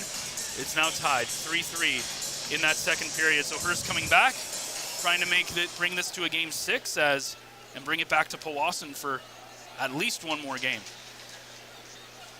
It's a lot of trucking back and forth though, but a 6-hour difference between the two locales, especially considering they have to come back and play on Sunday right after this game if they goes to a game 6. Yeah, it'd be like if the Battalion were in a playoff series against the Sioux, basically, right? Yeah. Although the Sioux missing the playoffs for the first time in a long time this season. And talking to Daniel DeRoccolo, a guy who doesn't look at his phone when he's on the road. Petrov down the middle, goes to the right side of the Mississauga zone. Lost the puck, and it's flipped back to the point. Winslow kept it alive briefly before Schwint knocked it off his stick, and it's sent down the ice. Icing will be called against the Mississauga. 2:14 to play in the second period. 4-0 North Bay lead. And that's got to be a long road trip, man. Six hours, and he will not. He told us he will not look at his phone. He will literally just stare out the side of the bus. And if you've ever been up that highway, if you've ever been towards the Timmins area, it's like going through Saskatchewan. There's nothing there. Nothing there.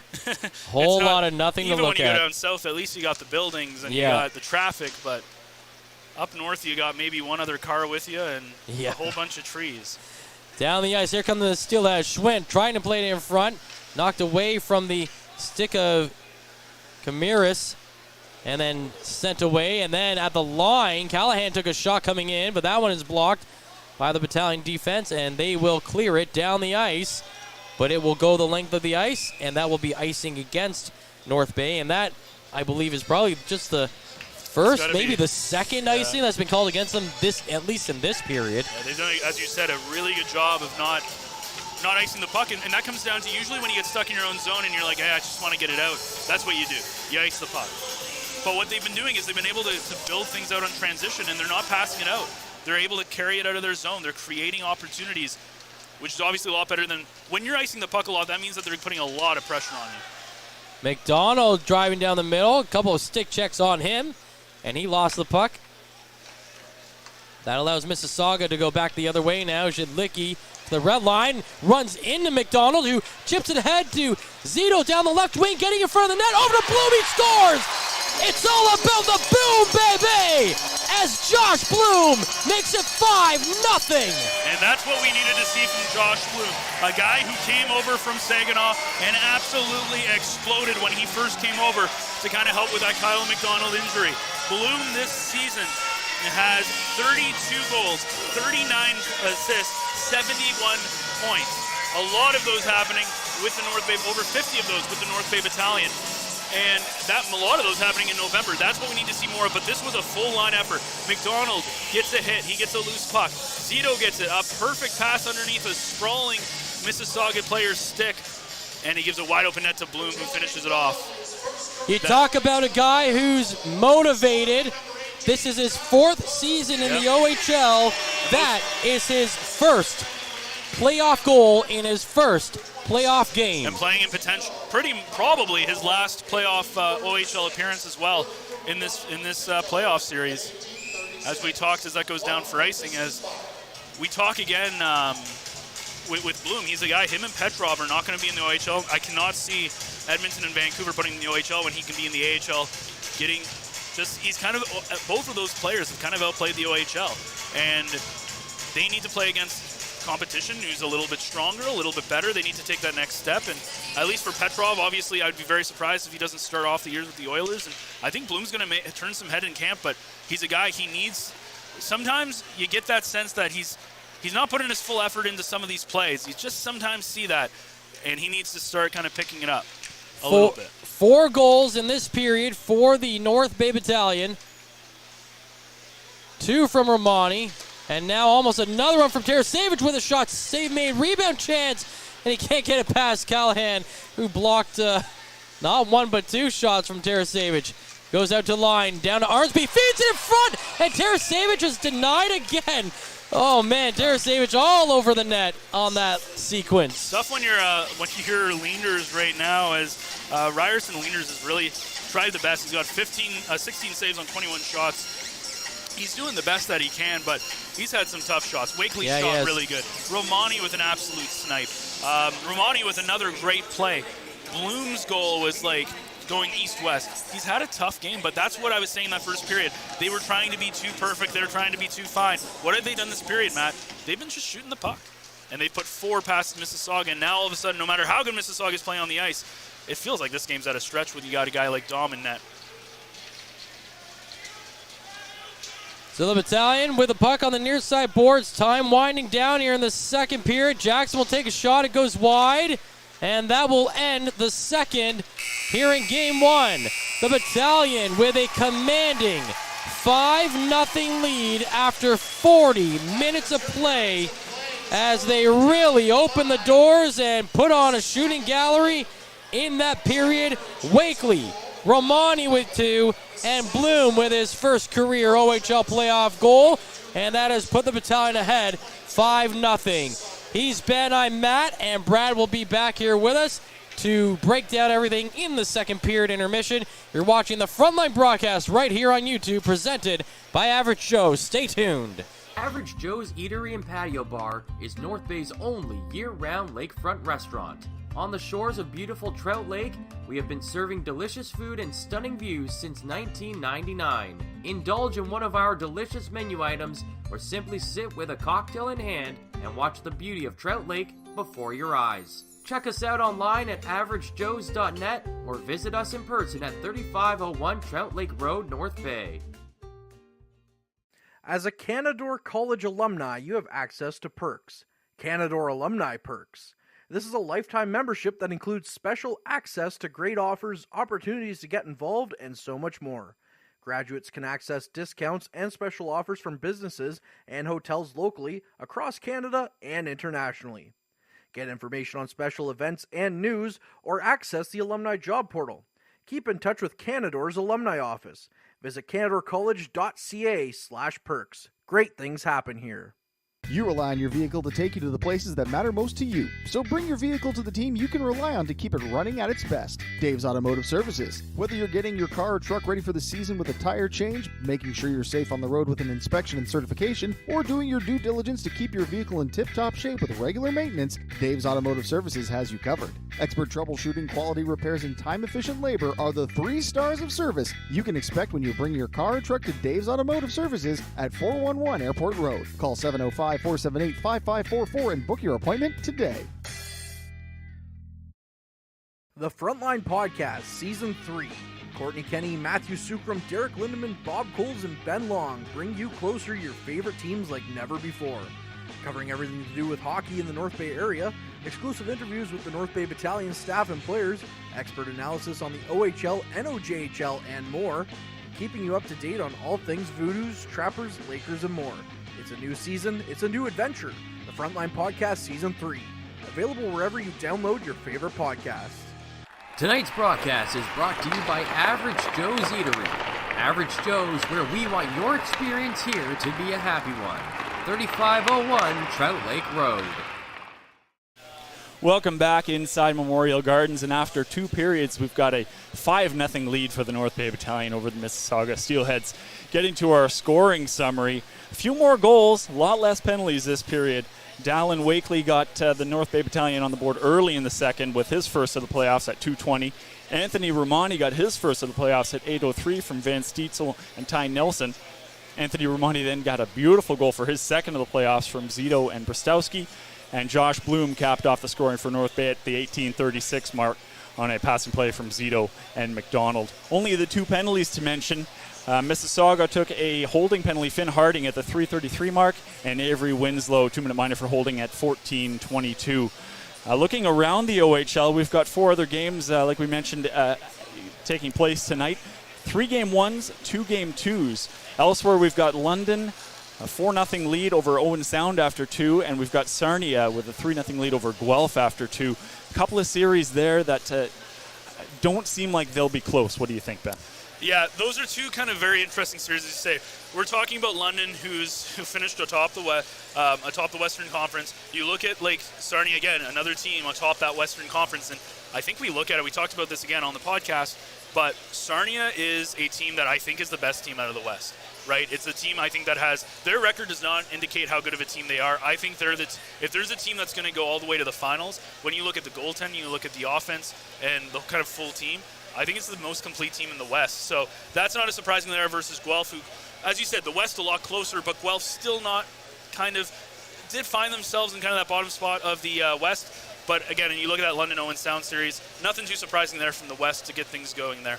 No, you're right, and I would agree about Sarnia. They definitely one of the hottest teams down the stretch of this season. They ended up finishing 3rd, but probably were the best team in the West. Elsewhere, we've got Sudbury and Peterborough. Game 2, they are deadlocked at 1 after 2. Sudbury looking to tie that series after Peterborough won Game 1 last night. Yeah, and that's the thing with Peterborough is the one thing you got to look at is they do have Simpson in net, who's probably the second best goaltender behind DiVincentis, at least in the Eastern Conference this season. And you look at that, I think that's a big game. I think Sudbury needs to win that game if they want to get back into that series. You don't want to lose 2. Peterborough's really hard at home, but if you can split 2 games on the road, I think that'll be a very interesting series. If you drop the first 2, I think you almost have to win both games at home to even. You got to even that series when you come back home. So I think a big game for Sudbury. But the fact that it's deadlocked at 1 after 2 periods so far, it's a pretty good start for the Wolves. Talk about hot team coming into the playoffs, Sudbury, and they definitely are happy that they got that 5th spot in a much more favorable matchup against Peterborough in the first round. And the one other game we've got going on is Game 2 between Saginaw and Flint. Saginaw leads that one 2-1 after 2. We're looking to go up 2 games to nothing there. Yeah, and as you said, you look at that final game against again Flint, not a great team. Saginaw's definitely been a much better team in that regard, so nothing too surprising there. I honestly think that's going to be a pretty easy Saginaw win, but we'll see. Well, and Saginaw looking like a very strong team, and next year could be even better. They're, I believe they're hosting the Memorial Cup next year, so that'll be the first time an American city hosts the Memorial Cup, and they're looking to field a strong team for that. Of course, they're automatically in there. The last team to host the Memorial Cup ended up winning it, despite being out in the second round, but that's a discussion for another time. But yeah, Saginaw getting a nice little free ride to the Memorial Cup regardless of what happens next year. Yeah, it doesn't really matter what they do. They're going. Yeah, exactly. Well, let's talk about this game. What did you see from up here with North Bay putting 4 on the board in this middle section here? So, again, and I said this during the period, how frustrating is it if you're the Mississauga Steelheads to be playing, I think, some of their best hockey that they've played, especially coming off, we talked about losing 5 of their last 6 games. They lost their last 4 games, including a pretty poor performance here Sunday night against the B list of the Battalion. And they come in here and they play really well. They play aggressive. They're getting all these shots on Dom. They're really kind of outplaying the Battalion. Then you go down 1-0. We get to the end of the first period, and you're like, okay, it's close. They come out firing right at the beginning of the second period. And what ends up happening, it's the Battalion who go down and end up scoring. It's Dallin Wakely who ends up putting the puck past Leanders, and the next thing you know, it's 2-0. And as Mississauga goes, it's one of those. It's not fair, right? What more can we do? Yeah, exactly. What more can they do? And the difference has been the ability to close shots. Wakely, we've seen Romani put it back twice. The Bloom goal. All these goals are just ability to finish your scoring chances, something that the Battalion have been able to do and that they have up and down their lineup, something Mississauga doesn't have. And if I'm Mississauga, I'm saying, where's McDonald? Where's Hardy? Where's Vecchia? These guys that were putting up 20-plus goals in the regular season. They don't have their fingerprints at all on this game. That's been the biggest difference maker, I think. I absolutely agree. That really is a difference. North Bay feels like they've just up and down the lineup. They've got snipers, and not only are they pretty goals, they're hard-working goals. They've earned all 5 of these goals. Yep. And Mississauga, I would say, you're right. They're out shooting North Bay. They're out face-offing them? Not out shooting them anymore. They were for a little bit. Out face-offing them. Yep. They're not playing badly. I think what it really comes down to is North Bay playing their best versus Mississauga playing their best. You kind of see the difference. And honestly, North Bay's not even playing their best. This is not the best hockey that North Bay can play, but that's what's got to be frustrating. Right. You're not playing the best North Bay team you could be playing, and if you're Mississauga, you look at that 5-0 lead as if it's 10-20-0 at this point. How do you find one goal past Dom, let alone 5. The last time I said that was last Sunday against Sudbury, so I'm not going to say that. What I am going to say is this. It's going to be an interesting third period, and hopefully for the Battalion, a very uneventful third period. But again, they're not being outplayed, and it's tough when you've got your top goaltender in there, the best goaltender in the Ontario Hockey League this year, and he's looking it as he's been perfect. 20 saves so far, and he's deserved it so far. Well, you give Dom DiVincentis a 5 spot, and I think it's pretty well game over at that point. You're right. I think North Bay can pretty much put this one on cruise control in the third. What are you looking to We'll see. I don't know. We said this Sunday, and to be fair for the Wolves, they kind of came out, and I know Ben Long wants to say something, and we'll see what he has to say. Jump in, Ben. So, yeah, I just want to add, like you mentioned there, we want to make sure they don't just put it in cruise control, because you don't want to give Mississauga any moral victories here. If Mississauga comes out, I don't think they're playing for this game anymore. They're playing for next game now. Yeah, they want to come out. If they come out and outscore North Bay in this period, win the period. They can come out and go into the next game saying, we beat them 1 period, now we just have to beat them in 3. Now, does momentum from the end of game 1 carry into game 2, do you think, or does? I think certainly it does, and it's a talking point that coaches will use as well. That players say, we beat them for a period of time there. If we do that same thing again for the next whole game instead of just 1 period, we can take a game. And I think that's where North Bay has to say, we can't sit back and just let them come at us. We have to hold them in their end. 20 minutes is a long time. Yep. We saw that we saw that 2 Sundays ago, right? Yeah, we saw that. And, I give Ben a lot of trouble for every time he says the word that he's not supposed to say. Yeah. It's like a pitcher, you got to keep your superstitions. Yeah. Well, how disheartening, though, for Mississauga when you come out and play as well as you're playing to be down 5-0. As a coach, what do you say to them in the intermission to kind of get them going for that third? And that's knowing you've pretty well lost the game. And that's the hard thing. And when you run into these in the first round of playoffs all the time, where it's such a lopsided game that. But I mean, if you make it to the OHL, you're a good hockey player, right? So all you want to do is you want to make sure you're emphasizing to players, do the little things right. You make your passes, you get it in deep, you control the puck as much as you can, you get your shots on net. It's not like the average interview that people do. It is. Yes, It's all the cliches. All the cliches, but they're cliches for a reason, right? Yeah, when you got your little things to do right, if you're having a game this bad, that's what you got to focus on. You're right. I think they probably want to look to get 1. You want to get at least 1 behind DiVincentis. Let them feel human, right? Yeah. Yeah, and I think it's going to be interesting because I think this is a statement game for the Battalion, as you said, and it's got to be, they have to have a great third period. The thing, though, that I look at is at the end of the day, the only thing that matters is what's on the scoreboard. And I think the tough thing that Mississauga is going to come back on is it's going to be hard for them to finish shots. It's going to be hard for them to find pucks past DiVincentis. And the Battalion just, again, when you look at a guy like Leanders and Belliari, their goaltenders, they don't necessarily make the saves that they need to make in a playoff position. The Battalion are able to finish their shots. So even though momentum is a thing, in a playoff series like this, I don't know how much it's going to come into play.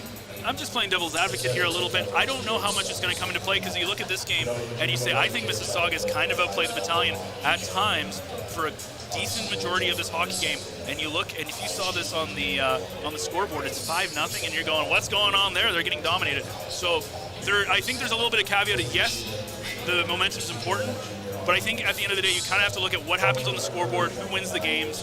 But as you said, it could be a launching off point for Mississauga. And in the sake of 1 game, definitely what's on the scoreboard is what matters at the end of the day. Yeah. But because it's a long series, potentially up to 7 games, what's on the scoreboard for 1 game has very little bearing on the whole series. If they can come out with a moral victory here, that gives them something to build on for the next game. If they come out in the next game, they say, okay, we beat them for more than a whole game straight now. Yeah, if they can compartmentalize a little bit, put the first period behind them. It's going to be interesting to see how much of that's going to affect Mississauga, and it's going to be interesting to see how much of that goes on in the third period, because again, the question then will become, are they going to be able to outplay the Battalion in a full 60-minute game? And that's going to be a tough question, but yeah, you're right, it's entirely possible. And I think the other big thing North Bay has to be doing now is protecting their goalie. When scores get out of hand, especially in the playoffs, teams know Mississauga's already been going hard to the net, as teams do in playoff time. Yep. if it gets too much coming in on Dom, we've seen it with Montreal, where if you're relying on one goalie to carry you through, and then, New York comes and runs through your goalie, and then you don't have the goalie, you're kind of out of luck. And we talked about this on the podcast again. We said, how far, if Dom, knock on wood, something happens, how far do you get by Charlie? And it's like, do you get by Mississauga? Probably. Do you get by Barrie, who's most likely going to be their round 2 opponent? Maybe. But do you get by that finals? We don't know. Now, Charlie has been good, but he is not Dom DiVincentis. Correct. And that is and he is kind of their big,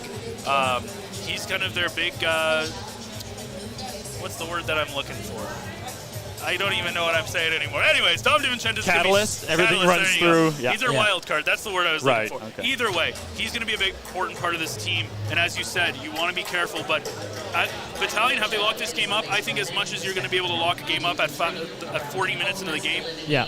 Very important this next 20 minutes. It's North Bay's game to lose for sure. 100%. And I think with them having their ace spot on, I'm not going to say anything because I'm not going to jinx it, but let's just say this. Mississauga has a big mountain to climb, even from a momentum standpoint, even the moral victories. I think that Mississauga has a big mountain to climb in the next 20 minutes. Now let's just say Mississauga comes out and scores 2 or 3 here, and we end up with a 5-3 we don't final. talk about that. Does North Bay? No, we just don't say the word. Does North Bay lose any confidence going in round 2? Game 2. That's a good question. I don't know because I don't know so much about North Bay's confidence, but I know Mississauga's confidence, right? Like right now, when you look at Mississauga's bench towards the end of the period, there's a lot of what's going on? We're out of this. They get a couple quick ones, they're back in the game, they're energized and live. And I think you look at Mississauga and you say, man, the big thing is we can't beat Dom right now. If they feel like they can beat Dom, good things are going to happen for Mississauga. If you're the Battalion, you just want to play a good 20 minutes of hockey. Put this beside you, go into Sunday, do the same thing there. Absolutely, and hopefully up 2-0 going down to Mississauga for Game 3. After 40 minutes, it's 5-0 Battalion over the Mississauga Steelheads. After the break, the legend Matt Sukram rejoins Ben in the booth. Be back for the call of the third period. You're listening to Steelheads Battalion Game 1 on the front line. Meals are a special time for families to gather, share their day, and spend quality time together. Those dinners are made extra special when you add tropical produce found in the markets and grocery stores that carry La Huerta imports. La Huerta knows the importance of family, so they know which quality products make the best quality meals for your customers, whether it be Mexican Hass avocados, Brazilian figs, Ecuadorian red dragon fruit, or something just as exotic and special. To get your supply of the best tropical produce at competitive prices with brands buyers trust, contact La Huerta Imports at 705-752-1478. Community engagement is one of our core focuses at McDonald's. The key is finding the right people who are passionate about the same things we are, helping kids be kids. McDonald's proudly supports local organizations such as the North Bay Regional Health Center Foundation, Big Brothers Big Sisters, One Kids Place, the Children's Aid Society, and Ronald McDonald House Charities. Stop by McDonald's on 1500 Fisher Street, North Bay, to see how we can serve you and the community every day.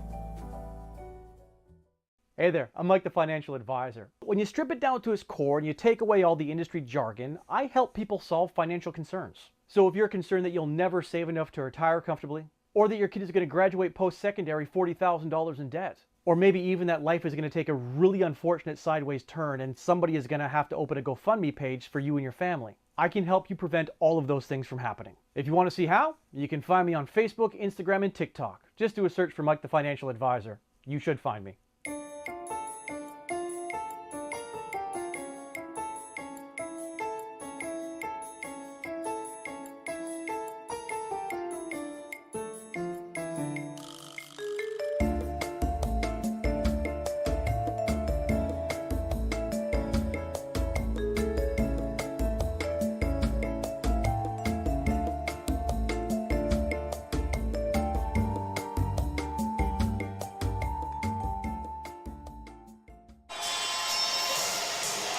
Well, we welcome you back here inside Memorial Gardens as it's a 5-0 lead as Matt taking a little bit of water break there. He didn't have 20 minutes to do that beforehand, so he does it now. I was on Saga 960 with my good buddy Mike Carafalidis helping him fill some intermission time. So well, I did all the talking. So well, there's a lot to talk about in a 5-0 game. We mostly talked about Saginaw getting the Memorial Cup, really. Oh, we talked about that too, yeah. Easy. Play underway, shot fired just wide of the net. Game 1, 5-0 North Bay lead. And it's down the ice. Ertl over the blue line, lost possession. Now it's Vecchia coming back the other way. Down the right wing side, tries to move it to the middle. That one's turned aside. Nice defensive play by North Bay, who send it down the ice. Larson picking it up behind the net.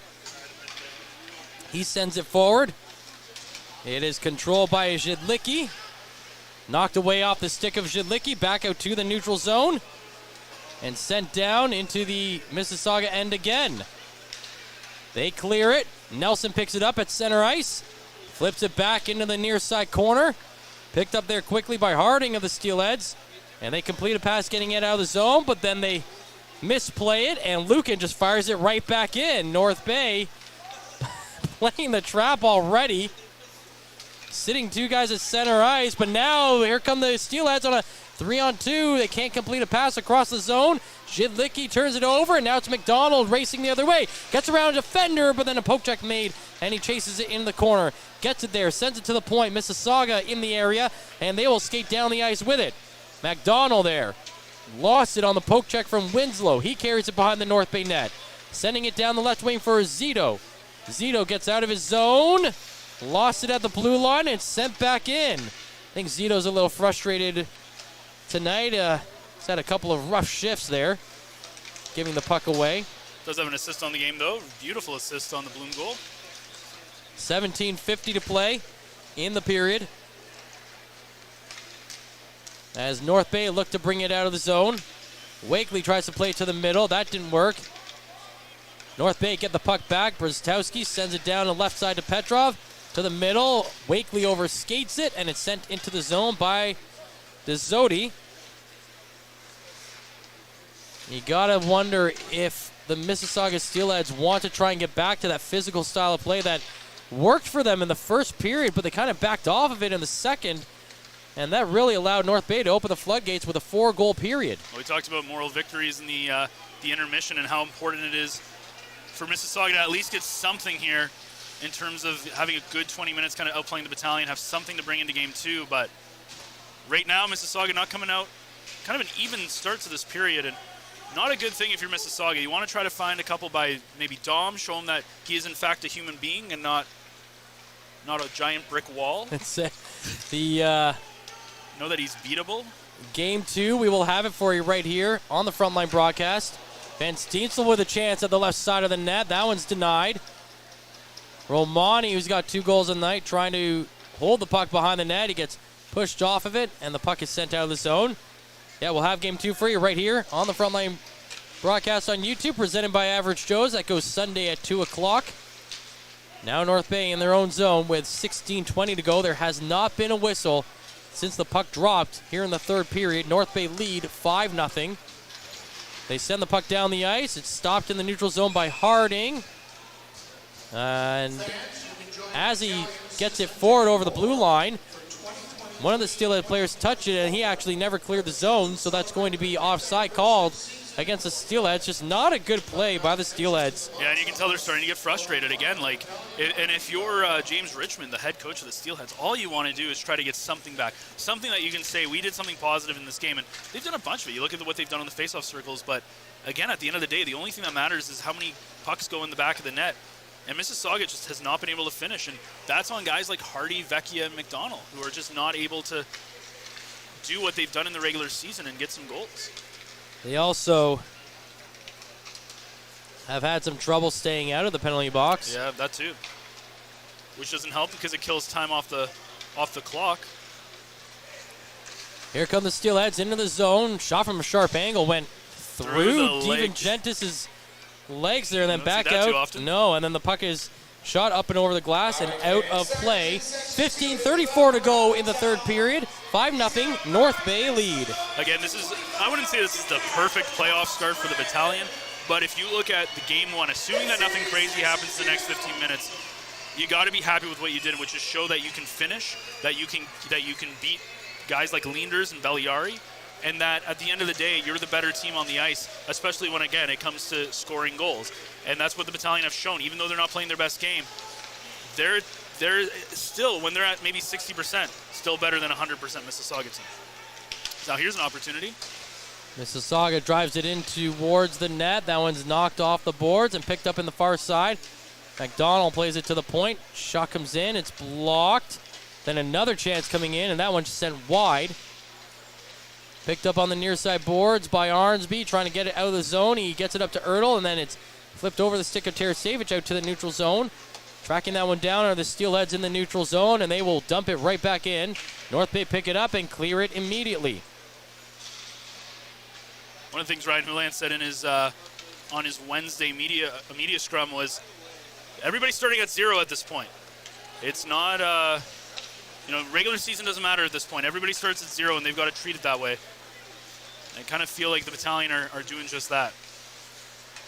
Von Richter sending it in off the blocker, DiVincentis into the far side. Callahan has it at the blue line now. In towards the hash marks, takes a shot, deflected right into the pads of DiVincentis, and he will stop it for, I don't know if they're going to give him a save on that, but he stopped 22 tonight, and the Battalion lead 5-0 with 14:21 to go in the third period. And the big thing here, so you got to say, if you're Mississauga, you look ahead to Game 2 at this point, and you say, what do we got to do? What do we have to do in Game 2? And I think the answer is quite simple: is you got to find a way to finish their opportunities. They've had opportunities on Dom. They've got to find an opportunity to finish those rebound chances and to try to get a little bit more traffic in front. This looks like a hand pass now called up against the Steelheads, so the face-off will go outside the Battalion zone. 14-12 to go. 5-0 here in Game 1 of the Eastern quarterfinals. The 7th-ranked Mississauga Steelheads facing off against the 2nd-ranked North Bay Battalion. 99 points. That was they set franchise records for wins and points in a regular season, as they have played an absolutely fantastic regular season that, in my opinion, could have been better. They could easily have gotten to about 110 points.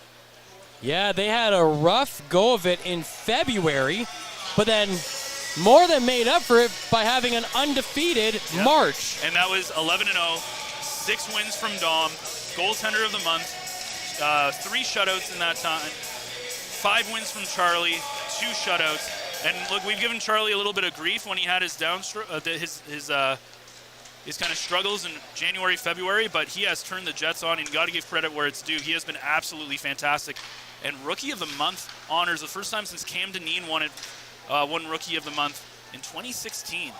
Shows how hard it is to win that. And Don DiVincentis won Goaltender of the Month, I believe, going 6-0 in his games. I already said that. Did you? Yeah. You don't listen to me. When? I just said it. You were talking about Charlie. No, before I was talking about Dom. I'm sorry. It's okay. I'll give you a pass. It's not your night. No math. No math, no ears. No ears, yeah. Either way, though, and you got to consider, I don't think there's any way Dom doesn't win Goaltender of the Year at this point. I'm going to ask Brad about who he thinks won Goaltender of the Month when we go down to him. He knows. He does his homework, that's why. Yeah. I think he did more homework than I did. 13:30 to play in this third period. The That first man comes 6.5 minutes have just flown by here as nothing really has happened. The Battalion and the Steelheads just playing back and forth hockey. Now the Battalion looking at their goal total here. It's Petrov in the offensive zone. He skates to the middle, goes to the blue line, now dishes it off. In along the end boards, Jackson finds it, looks to center it, try to get it to Wakely, but it's off his skate. And it's picked up by Mississauga, and they clear it to the neutral zone. Now they carry it in. Vecchia coming in, going into the corner, trying to play it down to the point. Petrov is there, and he gets it over the blue line. Then it's brought back in, and Mississauga go offside. So it's kind of interesting at this point with North Bay, who's done a great job just keeping this game where it's at. The big thing is they don't need to score goals. They just need to stop any momentum from Mississauga, which they've done in the first 7 minutes, and try and just have a nice clean end to this hockey game, which they've done, and they just show you again how fast they can get on you with 4 goals, and it just felt like it was goal after goal after goal in that second period. 12:45 to play. The whistle's going as the puck is, I believe it's offside. Offside. Now it's, Hearst now taking a 5-3 lead, so it looks like they want to play a game 6 in Powassan on Sunday, which means that's gonna be a busy day. We're gonna have Battalion hockey from 2 till 5, and then hike it on over to Powassan for what should be a very interesting game 6 between those two teams. Got to give a lot of credit to Hearst, who's found a way to come back in that series. In the neutral zone, North Bay have the puck. Brzezowski dropping back. Now he sends it forward, and now the Battalion go offside. And again, you can catch us on the broadcast on Sunday, which looks like we're going to have 2 now. You can also like, share, and subscribe on the Frontline podcast. Our guest this week, as you saw earlier in our broadcast, is Colton Point, the North Bay native, former NHL draft pick goaltender who has now retired due to some injury concerns. But Colton, a great guy, and certainly gave his time with you guys on that podcast. And if you've ever wondered why Colgate University is called Colgate University, well, Colton Point can tell you why. He was an absolute stud in between the pipes for Colgate, leading to being drafted by the Dallas Stars. A .174 goals against average in that year that he went to the World Juniors. And he talked about, it's a very interesting process for the World Juniors. We're going to have that clip next Sunday for you of him talking about it. But if you want to know it early, of course, you can watch that. What a great guy. We talked to him for about 3 hours, and about an hour and a half of that was part of the podcast. So it was a great... And just to make it clear, I was actually the one who found out why it was called Colgate. Oh. All right. Well, he there wasn't you even go. Sure, but we ask all the important questions, That's and Google it. sometimes helps us out. That's it. Yeah, he was the first collegiate player to be a Team Canada goaltender Since 2003. Yeah, it was a long time. And what it seemed like, again, very interesting. And he was going against guys like DiPietro, Yep. that back spot. And, you know, you kind of think like he got that job just because he was able to be a backup goaltender. There was no fighting between Hart and DiPietro. And That's it. sometimes, just like a backup quarterback, you just got to know when to... What your role is. Yeah. There's a chance in front of the net. Erdl tries to backhand it in, but it's just wide of the net. Now Tarasevich picks it up in the far side corner. Lukin down the left wing side, plays it to the middle. Von Richter's there for Mississauga and clears it out of the zone down the ice. Hislop has it for North Bay. Feeds it to Erdl. Erdl dumps it right back in towards the netminder, who steers it away and leaves it for McDonald. Unfortunately for Colton Point, about 9 concussions he's had in his career, which Yeah. derailed it very, very early. And how about Zito going in on the forecheck? He hits the player standing with the puck behind the net. Then he goes and throws a hit in the corner saying, you guys got to move the puck. We still got hockey to play here. About 10 minutes worth of it. McDonald getting in on it with Vecchia in the North Bay zone as the Battalion find the puck and dump it down the ice. Zito with it behind the net. Sends it around to the far side. Picked up there by DeZodi, and it's sent out to the neutral zone.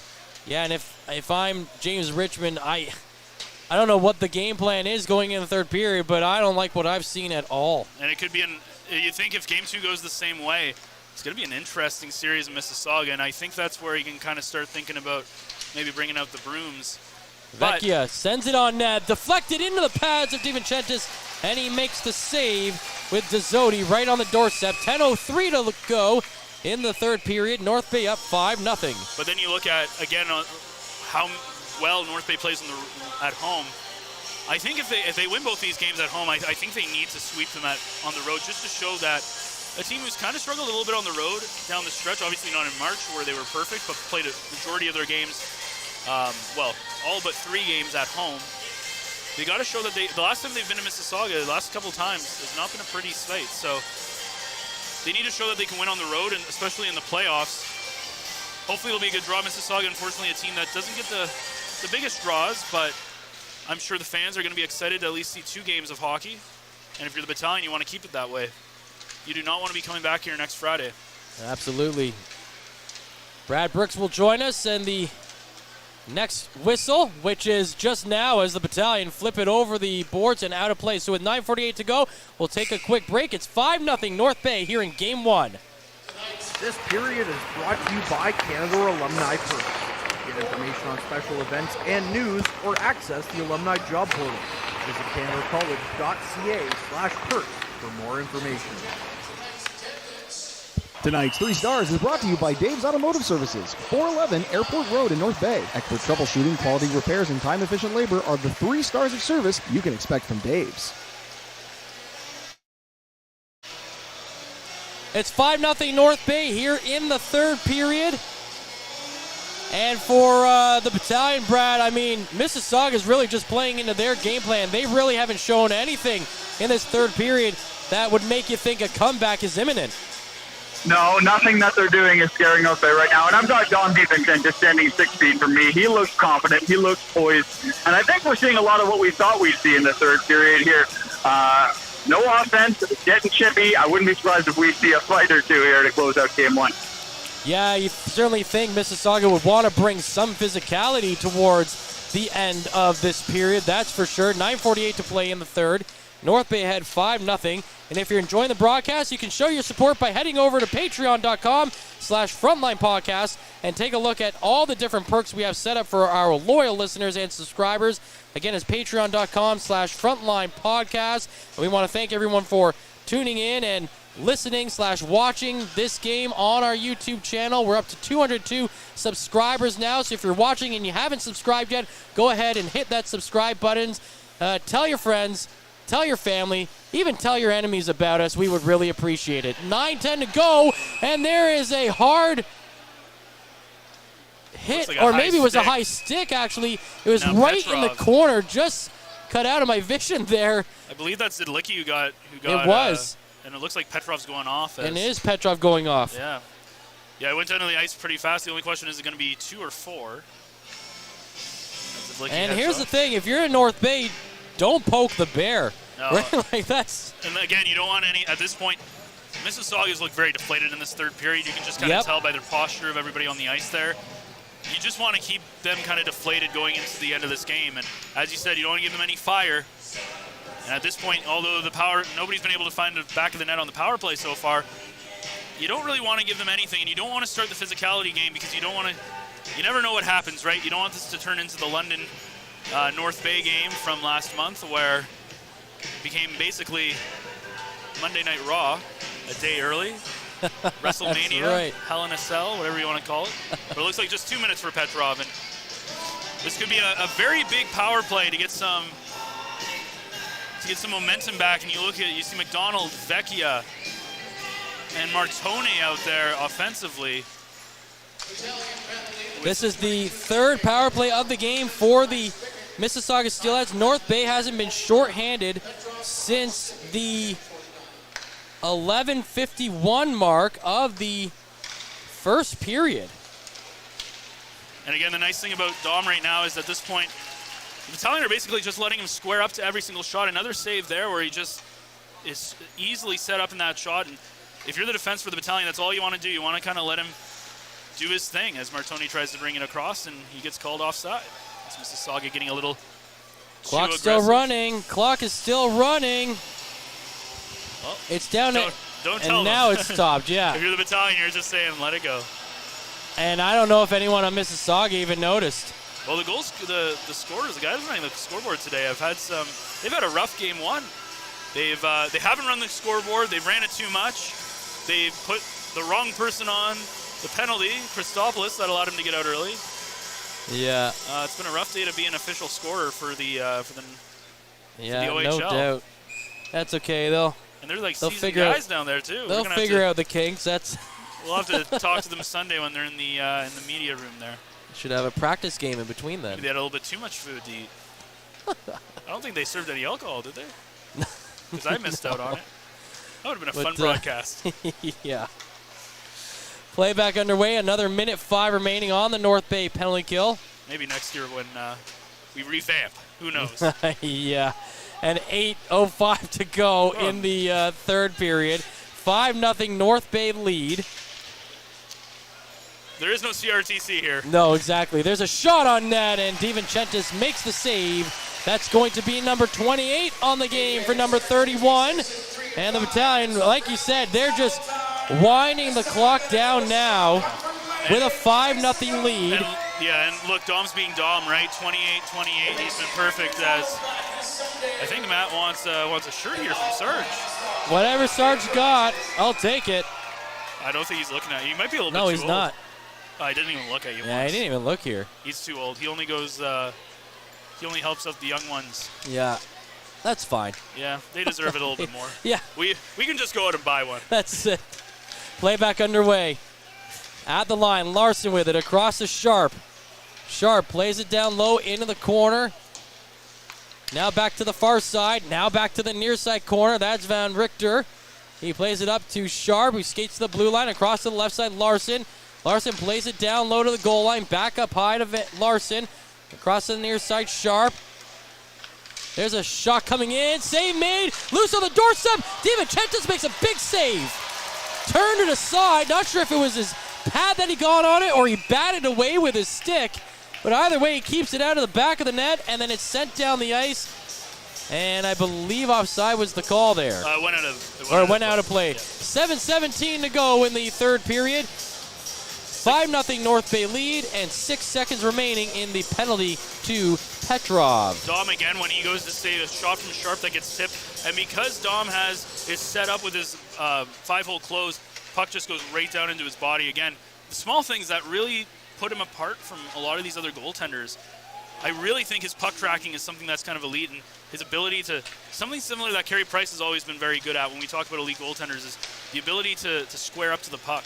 Now Right down the angles. Jackson coming in as we're back to 5-on-5. He takes a shot. That's a save made by the goaltender for the Steelheads, and the puck comes back down the ice. Shot coming in towards DiVincentis. He makes the save. And then at the end of the play, McDonald getting close, and now it's Petrov throwing some punches.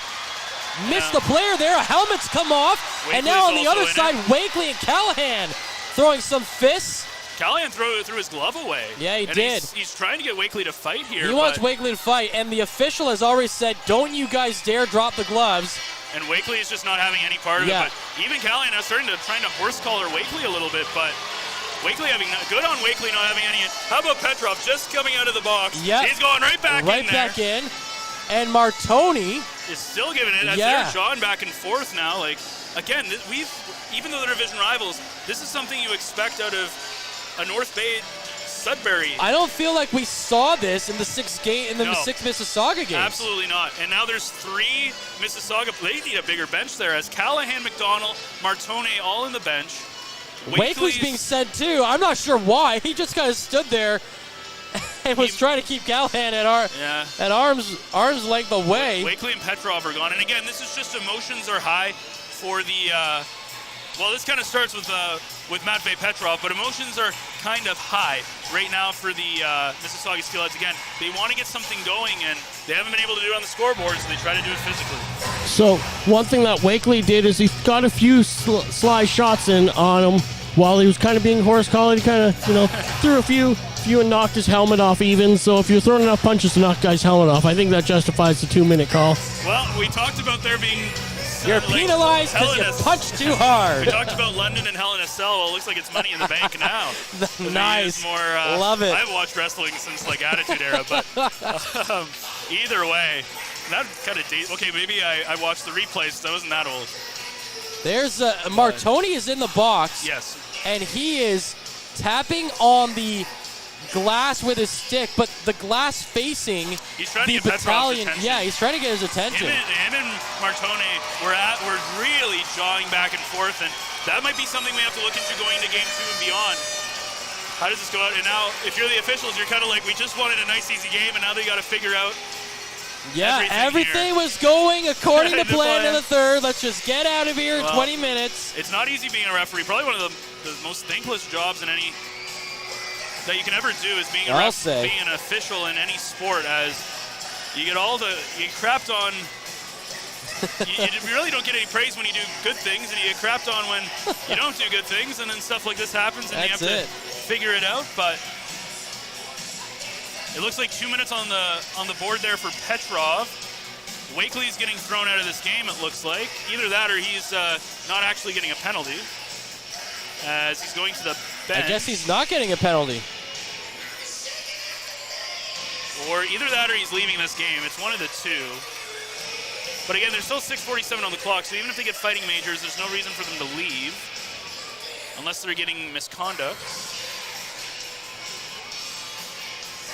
6:47 remaining, and now Wakely is being led back to the penalty box. So he must have had an equipment issue. Yeah, that makes about sense. So Wakely back in there with Petrov. It looks like it might be a Battalion power play, though. If you look at it, if you look at the amount of people in the box, 3 versus 2, if my math's right. 2 is usually less than 3. But what Usually. do I know? But that being said, there are 4 players. It's a 5-on-4, so it looks like it is going to be a power play for the Steelheads. So yeah, so there's just going to be some offsetting stuff here. Yeah, Petrov must have gotten an extra 2, so I'm sure he probably got 2 plus a offsetting 2. And well, Petrov's got to get some kind of instigator, right? Because he's the one that and there's got to be another jumped on Martoni. There you go. There's looks like not Terrian, sorry, he's not playing. Van Steitzel? Hard to see. We can't see the number. Romani. Romani's going to go off. They say you don't need a hat trick. You're going off. I believe he's usually not on the power play anyway. So there's 3 guys on each box, but a 2-minute power play for Mississauga is how it shakes out. So this is now the 5th power play of the game for the Steelheads. They're 0 for 4. And Van Steensel immediately dumps it down the ice. And these ones are always fun too because they don't actually motion for anything. So you got to wait for the PA announcement to see what the official penalties are called. There's a shot towards the North Bay net. That one goes wide. Picked up around the near side. And down in the half boards. Up to the blue line. Misa finds it for Mississauga. Tries to play in the middle. That one's knocked away and sent down the ice. Back into the North Bay zone. The Steelheads controlling it. Sharp at the blue line. Across the left side. Larson sets it up down low. There's a shot save made. Christopoulos smacks away the rebound and goes to the far side boards. Mississauga get it back. Centering shot, scores! And the Steelheads are on the board in game 1. Hardy with the power play goal. It's 5-1. Yeah, a tough one if you're Dom. That's now the first one. That's so close to a shutout. Not too sure if he has any career playoff shutouts. No, he does not. In fact, the last time a Battalion goaltender has shut anyone out in the postseason was Game 4 of the 2016 Eastern Conference quarterfinals, 7 years to the day, in which Jake Smith had a 2-0 shutout over the Peterborough Petes in Peterborough. We have to go further back for the last time the Battalion had a goaltender have a shutout on home ice, though, in a playoff series, and I'll find that for you and then relay that to you while Ben talks. Thank you. So, yeah, that's kind of a tough one for Dom, but at the end of the day, 30 saves on 31 shots. He's been very good, and probably would have liked that one back as it kind of squeaks through the wickets a little bit.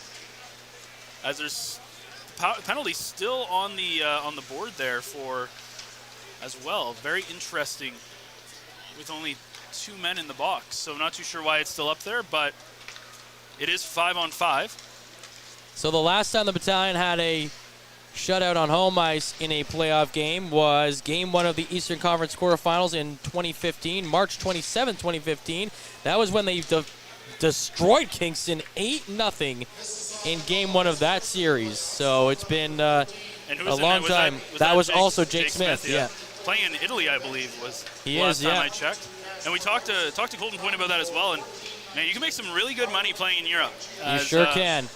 Bloom, stretch pass to McDonald, coming in, shot. It's a shoulder save made by the goaltender Leanders. Now another chance in front. Bloom deflects it wide. McDonald with a chance. That one's blocked as well. And Leanders with a couple of big saves there on some very fine scoring, big scoring players that the Battalion boast in their lineup. 4:15 to play in the third period. It's 5-1 North Bay. But yeah, for Dom DiVincentis, won't get career playoff shutout number 1 in this game anymore, although he has made 33 saves. But I'm sure if you ask him after the game, the thing he'll say is, "We're just glad we won." Yeah, DiVincentis is. If you're Mississauga, though, you got to be a little bit of a bright spot in a pretty dark game. But with 3:52 to go, you're down 4. But at least you got one past DiVincentis. He's not an absolute wall. So you know he's human, he's beatable, but man, it's going to be a very interesting game too. I think if the Battalion come out and do the exact same thing they've done here today, it's going to be a very tough way for Mississauga. If they can go home and take one and go 1-1, I think that's kind of what you're hoping for. DiVincentis got into 6 playoff games last year behind Joe Verbetic. He played 6 playoff games as well, and DiVincentis went 2-3 in those games. What a goaltending pairing that was last year between Verbetic and DiVincentis. And talk about taking the reins this year and running with him. That's what he's done. No kidding. Misa dumps it in for Mississauga. And thankfully for the Battalion, goaltenders usually don't get into the NHL that early, or else. Yeah, that's right. But I'm sure Winnipeg is definitely looking keenly at him. But yeah, it'll be interesting to see if he's potentially plays here in his overage year, though. You got to assume you get some reps in the AHL, depending on how Winnipeg's goaltending situation looks like down there. And the general manager, Adam Des, will certainly have some decisions to make on overagers next year. There's a play in front of the net. Jackson with a drive to the net, then got tripped up just in front as he was trying to make the shot. Nice play there. Now he centers it for Romani, and this time the shot from Romani goes right into the pads of the goaltender Leanders for a stoppage in play there. Well, something that I don't think, Matt, we would say probably 3-4 months ago is the fact that Anthony Romani might be the most deadliest weapon on this forward this forward team for the Battalion, as he's really become, he's kind of what Petrov did in January.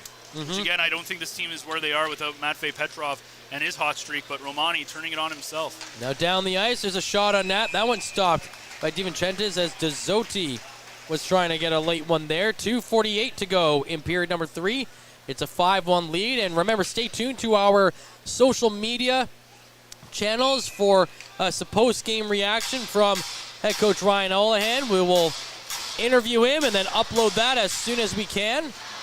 And then you can also read Courtney Kenny's game recap today on Bay Today. So plenty of ways you can stay connected with the Battalion and the front line following today's game. It's an exciting time to be a fan of this team, though.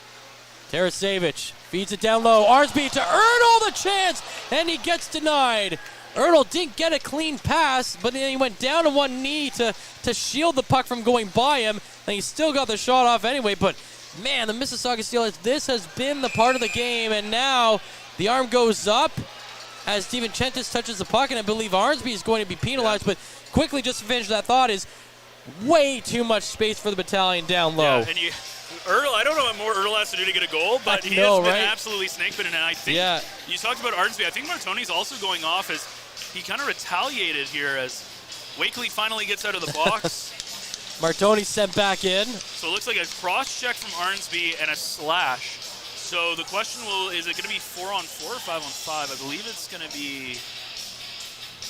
usually that means it's 4-on-4 if they're taking different penalties, right? But there you go. There was 5. Zidlicki going off the ice there. So as you said, 4-on-4, and that will pretty much take us to the 11-second mark of the third period. So this is going to be pretty much 4-on-4 for the rest of this hockey game. The Battalion with no goals scored in this period. They've been outscored by the Steelheads in the third, 1-0. They had a 5-1 lead coming into it. The Steelheads now 1 for 5 on their power play opportunities. And I think if you're Mississauga, you gotta keep these penalties in check. Same with the Battalion, but you gotta keep the penalties in check going into game 2. I think the North Bay Battalion have done everything they've wanted to do in this game. Yeah. Maybe win a couple more faceoffs, but Mississauga has won 39. North Bay have won just 22, but it really hasn't mattered when they are just putting the pressure on the puck despite who starts with the puck. Again, it's the ability to finish, right? You look at the Battalion goals, and it's Wakely, Romani, Nelson, guys who are able to finish those shots, put the puck in the back of the net. We've not seen Mississauga do that, and that's been the difference maker. Out to the neutral zone. No, Callahan turns it over. Actually, there's a delayed penalty call coming up against the North Bay Battalion. So the goaltender, Leanders, leaves the net, and the Steelheads have the extra attacker out there for the 5-on-4. There's a shot coming in from Vecchia. He shoots it off the blocker of DiVincentis. It goes to the far side boards. Harding picks it up, plays it to the left side. Now down low, pass to the right side. Holding on to it is Sharp, place it back into the far side corner. Now centering, Hardy with a shot. That one stopped as DiVincentis touches it. The play will be blown down. Slash will be the call. I believe. Sorry, go ahead, Matt. I was going to say it's now a 4-on-3 for the Mississauga Steelheads. For the last 36 seconds as McDonald goes off for the slash. Very interesting. Callahan, I thought, might have could have potentially gotten a penalty right when the hand went up, as it looked like he kind of interfered with the Battalion player coming into the zone. But either way, as you said, it's been a penalty-filled game, and we talked about special teams potentially not being important in terms of the difference maker, and it hasn't in this hockey game. But yeah, this is a series you expect to see out of a Sudbury North Bay matchup, not a Mississauga, and this kind of intrigues me here for the next few games, at least for the next 3. 40 seconds left in the third period. It's a 5-1 North Bay lead. 30 seconds of 4-on-3, and then it will be a 5-on-4 for the remainder of the time we have here in this game, about 10 seconds. There's a shot coming in. DiVincentis makes the save. He stabbed at it with his stick, but then his stick came flying out of his hands. North Bay pick up the puck. They send it down the ice and give DiVincentis his stick back. I thought his stick broke for a second. That's something you don't see too often unless they break it themselves. Arnsby and Martoni about to come out on the ice with 10 seconds to go. Larson driving to the net. His pass across the slot is blocked by Hislop, who picks it up and gets it out to the neutral zone. 5 seconds to play, and North Bay will take a Game 1 series lead by winning Game 1 5-1 over the Mississauga Steelheads in their best-of-7 first-round series. Well, that's exactly what North Bay needed. They needed to come out with a bang, and sure, Mississauga in the first 40 minutes probably played better hockey, but at the end of the day, Battalion's showing why they're so good, finishing their scoring opportunities. Dom DiVincentis, 35 saves, 36 shots, very close to a shutout, just not to be. But if you're Mississauga, it's going to be tough coming back to Game 2 on Sunday, and if you're the Battalion, 3 more games of that, and you're going to be off to facing either most likely Barrie in round 2. So the Battalion get the goals they need, most of them coming in the second period. They don't get any in the third, but the troops do the job they need to do here in Game 1, and they get things started on the right foot.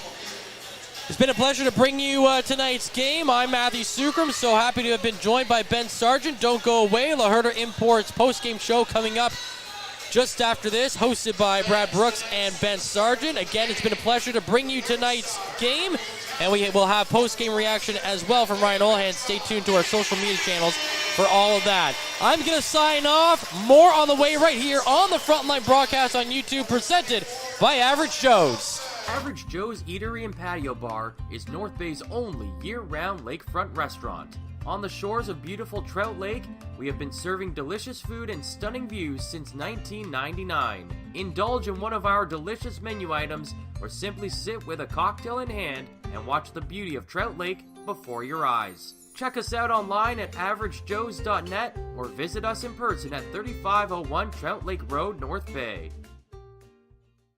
As a Canadore College alumni, you have access to perks. Canadore Alumni Perks. This is a lifetime membership that includes special access to great offers, opportunities to get involved, and so much more. Graduates can access discounts and special offers from businesses and hotels locally, across Canada, and internationally. Get information on special events and news, or access the alumni job portal. Keep in touch with Canadore's alumni office.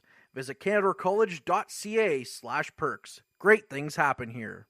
You rely on your vehicle to take you to the places that matter most to you. So bring your vehicle to the team you can rely on to keep it running at its best. Dave's Automotive Services. Whether you're getting your car or truck ready for the season with a tire change, making sure you're safe on the road with an inspection and certification, or doing your due diligence to keep your vehicle in tip-top shape with regular maintenance, Dave's Automotive Services has you covered. Expert troubleshooting, quality repairs, and time-efficient labor are the 3 stars of service you can expect when you bring your car or truck to Dave's Automotive Services at 411 Airport Road. Call 705-478-5544 and book your appointment today.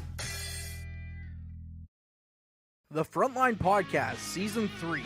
Courtney Kenny, Matthew Sucrum, Derek Lindemann, Bob Coles, and Ben Long bring you closer to your favorite teams like never before. Covering everything to do with hockey in the North Bay area, exclusive interviews with the North Bay Battalion staff and players, expert analysis on the OHL, NOJHL, and more, keeping you up to date on all things Voodoos, Trappers, Lakers, and more. It's a new season, it's a new adventure. The Frontline Podcast Season 3. Available wherever you download your favorite podcasts.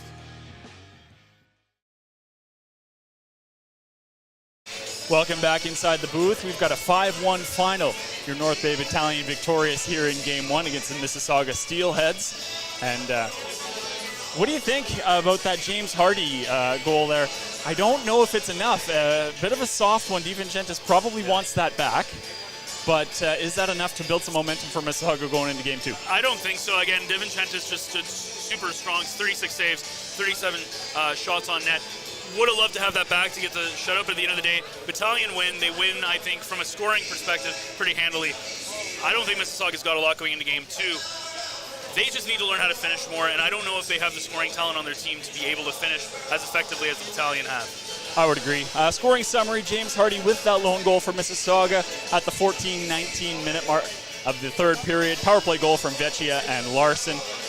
Plenty of penalties. It got very physical, very chippy in that third. I won't list all the penalties for you, but there were 10 of them. North Bay had 6. Mississauga had 4 of them. Around the league, looks like we've got a couple of final scores as well. London with the rout against Owen Sound, win that game handily 7-0. Sarnia Sting won theirs 4-0 as well to go up, 5-0 to go up 1-0 in that series. Looks like Peterborough did hang on to beat Sudbury in Game 2, so they've got a 2-0 lead heading to Sudbury for Game 3. And Saginaw looks like they're up 3-1 against Flint. About halfway through the third, they're looking to take Game 2 as well and take a commanding 2-0 series lead there. Yeah, and we're going to take a quick look at tonight's 3 stars of the game. Tonight's 3 stars is brought to you by Dave's Automotive Services, 411 Airport Road in North Bay. Expert troubleshooting, quality repairs, and time-efficient labor are the 3 stars of service you can expect from Dave's. Well, somehow, Dom DiVincentis is not snubbed of one of the 3 stars, as he's a star in our heart. 36 saves, 37 shots, stood on his head, looked absolutely fantastic. The 3rd star with with 2 assists and a +2 is Matvey Petrov. Nelson with a goal and an assist gets the 2nd star, and Anthony Romani, of course, 2 goals. Could have had 3, had a couple of opportunities, picks up the 1st overall star, and pretty good game from all 3 of those guys. I would agree. That's one of the more complete games you'll see those guys play, and I would say going into Game 2, what do you do to stop them? Exactly. And, of course, our next broadcast is going to be Sunday, as it'll be a 2 o'clock start. We'll start things at 1:50 for the pregame show, as it'll be Game 2 between these two. North Bay going to be taking a 1-0 lead in front of that. And then with Powassan losing to Hearst today as well, they're going to be back on Sunday night, as they'll be playing in Game 6 in Powassan, another game that you can catch, where it's going to be a very quick transition from here to the Powassan Sportsplex for anything. Any last thoughts, Brad, as we wrap things up here? Nope, just excited for Game 2 here Sunday. Perfect. So for everybody here, for producer Ben Long, for Brad Brooks, I'm Ben Sargent, and of course for Matthew Sukram, thank you so much for joining us here this evening. We'll see you Sunday afternoon for Game 2. It was the Battalion winning 5-1 over the Mississauga Steelheads in Game 1 of the quarterfinals. Meals are a special time for families to gather, share their day, and spend quality time together. Those dinners are made extra special when you add tropical produce found in the markets and grocery stores that carry La Huerta imports. La Huerta knows the importance of family, so they know which quality products make the best quality meals for your customers, whether it be Mexican Hass avocados, Brazilian figs, Ecuadorian red dragon fruit, or something just as exotic and special. To get your supply of the best tropical produce at competitive prices with brands buyers trust, contact La Huerta Imports at 705-752-1478. Community engagement is one of our core focuses at McDonald's. The key is finding the right people who are passionate about the same things we are, helping kids be kids.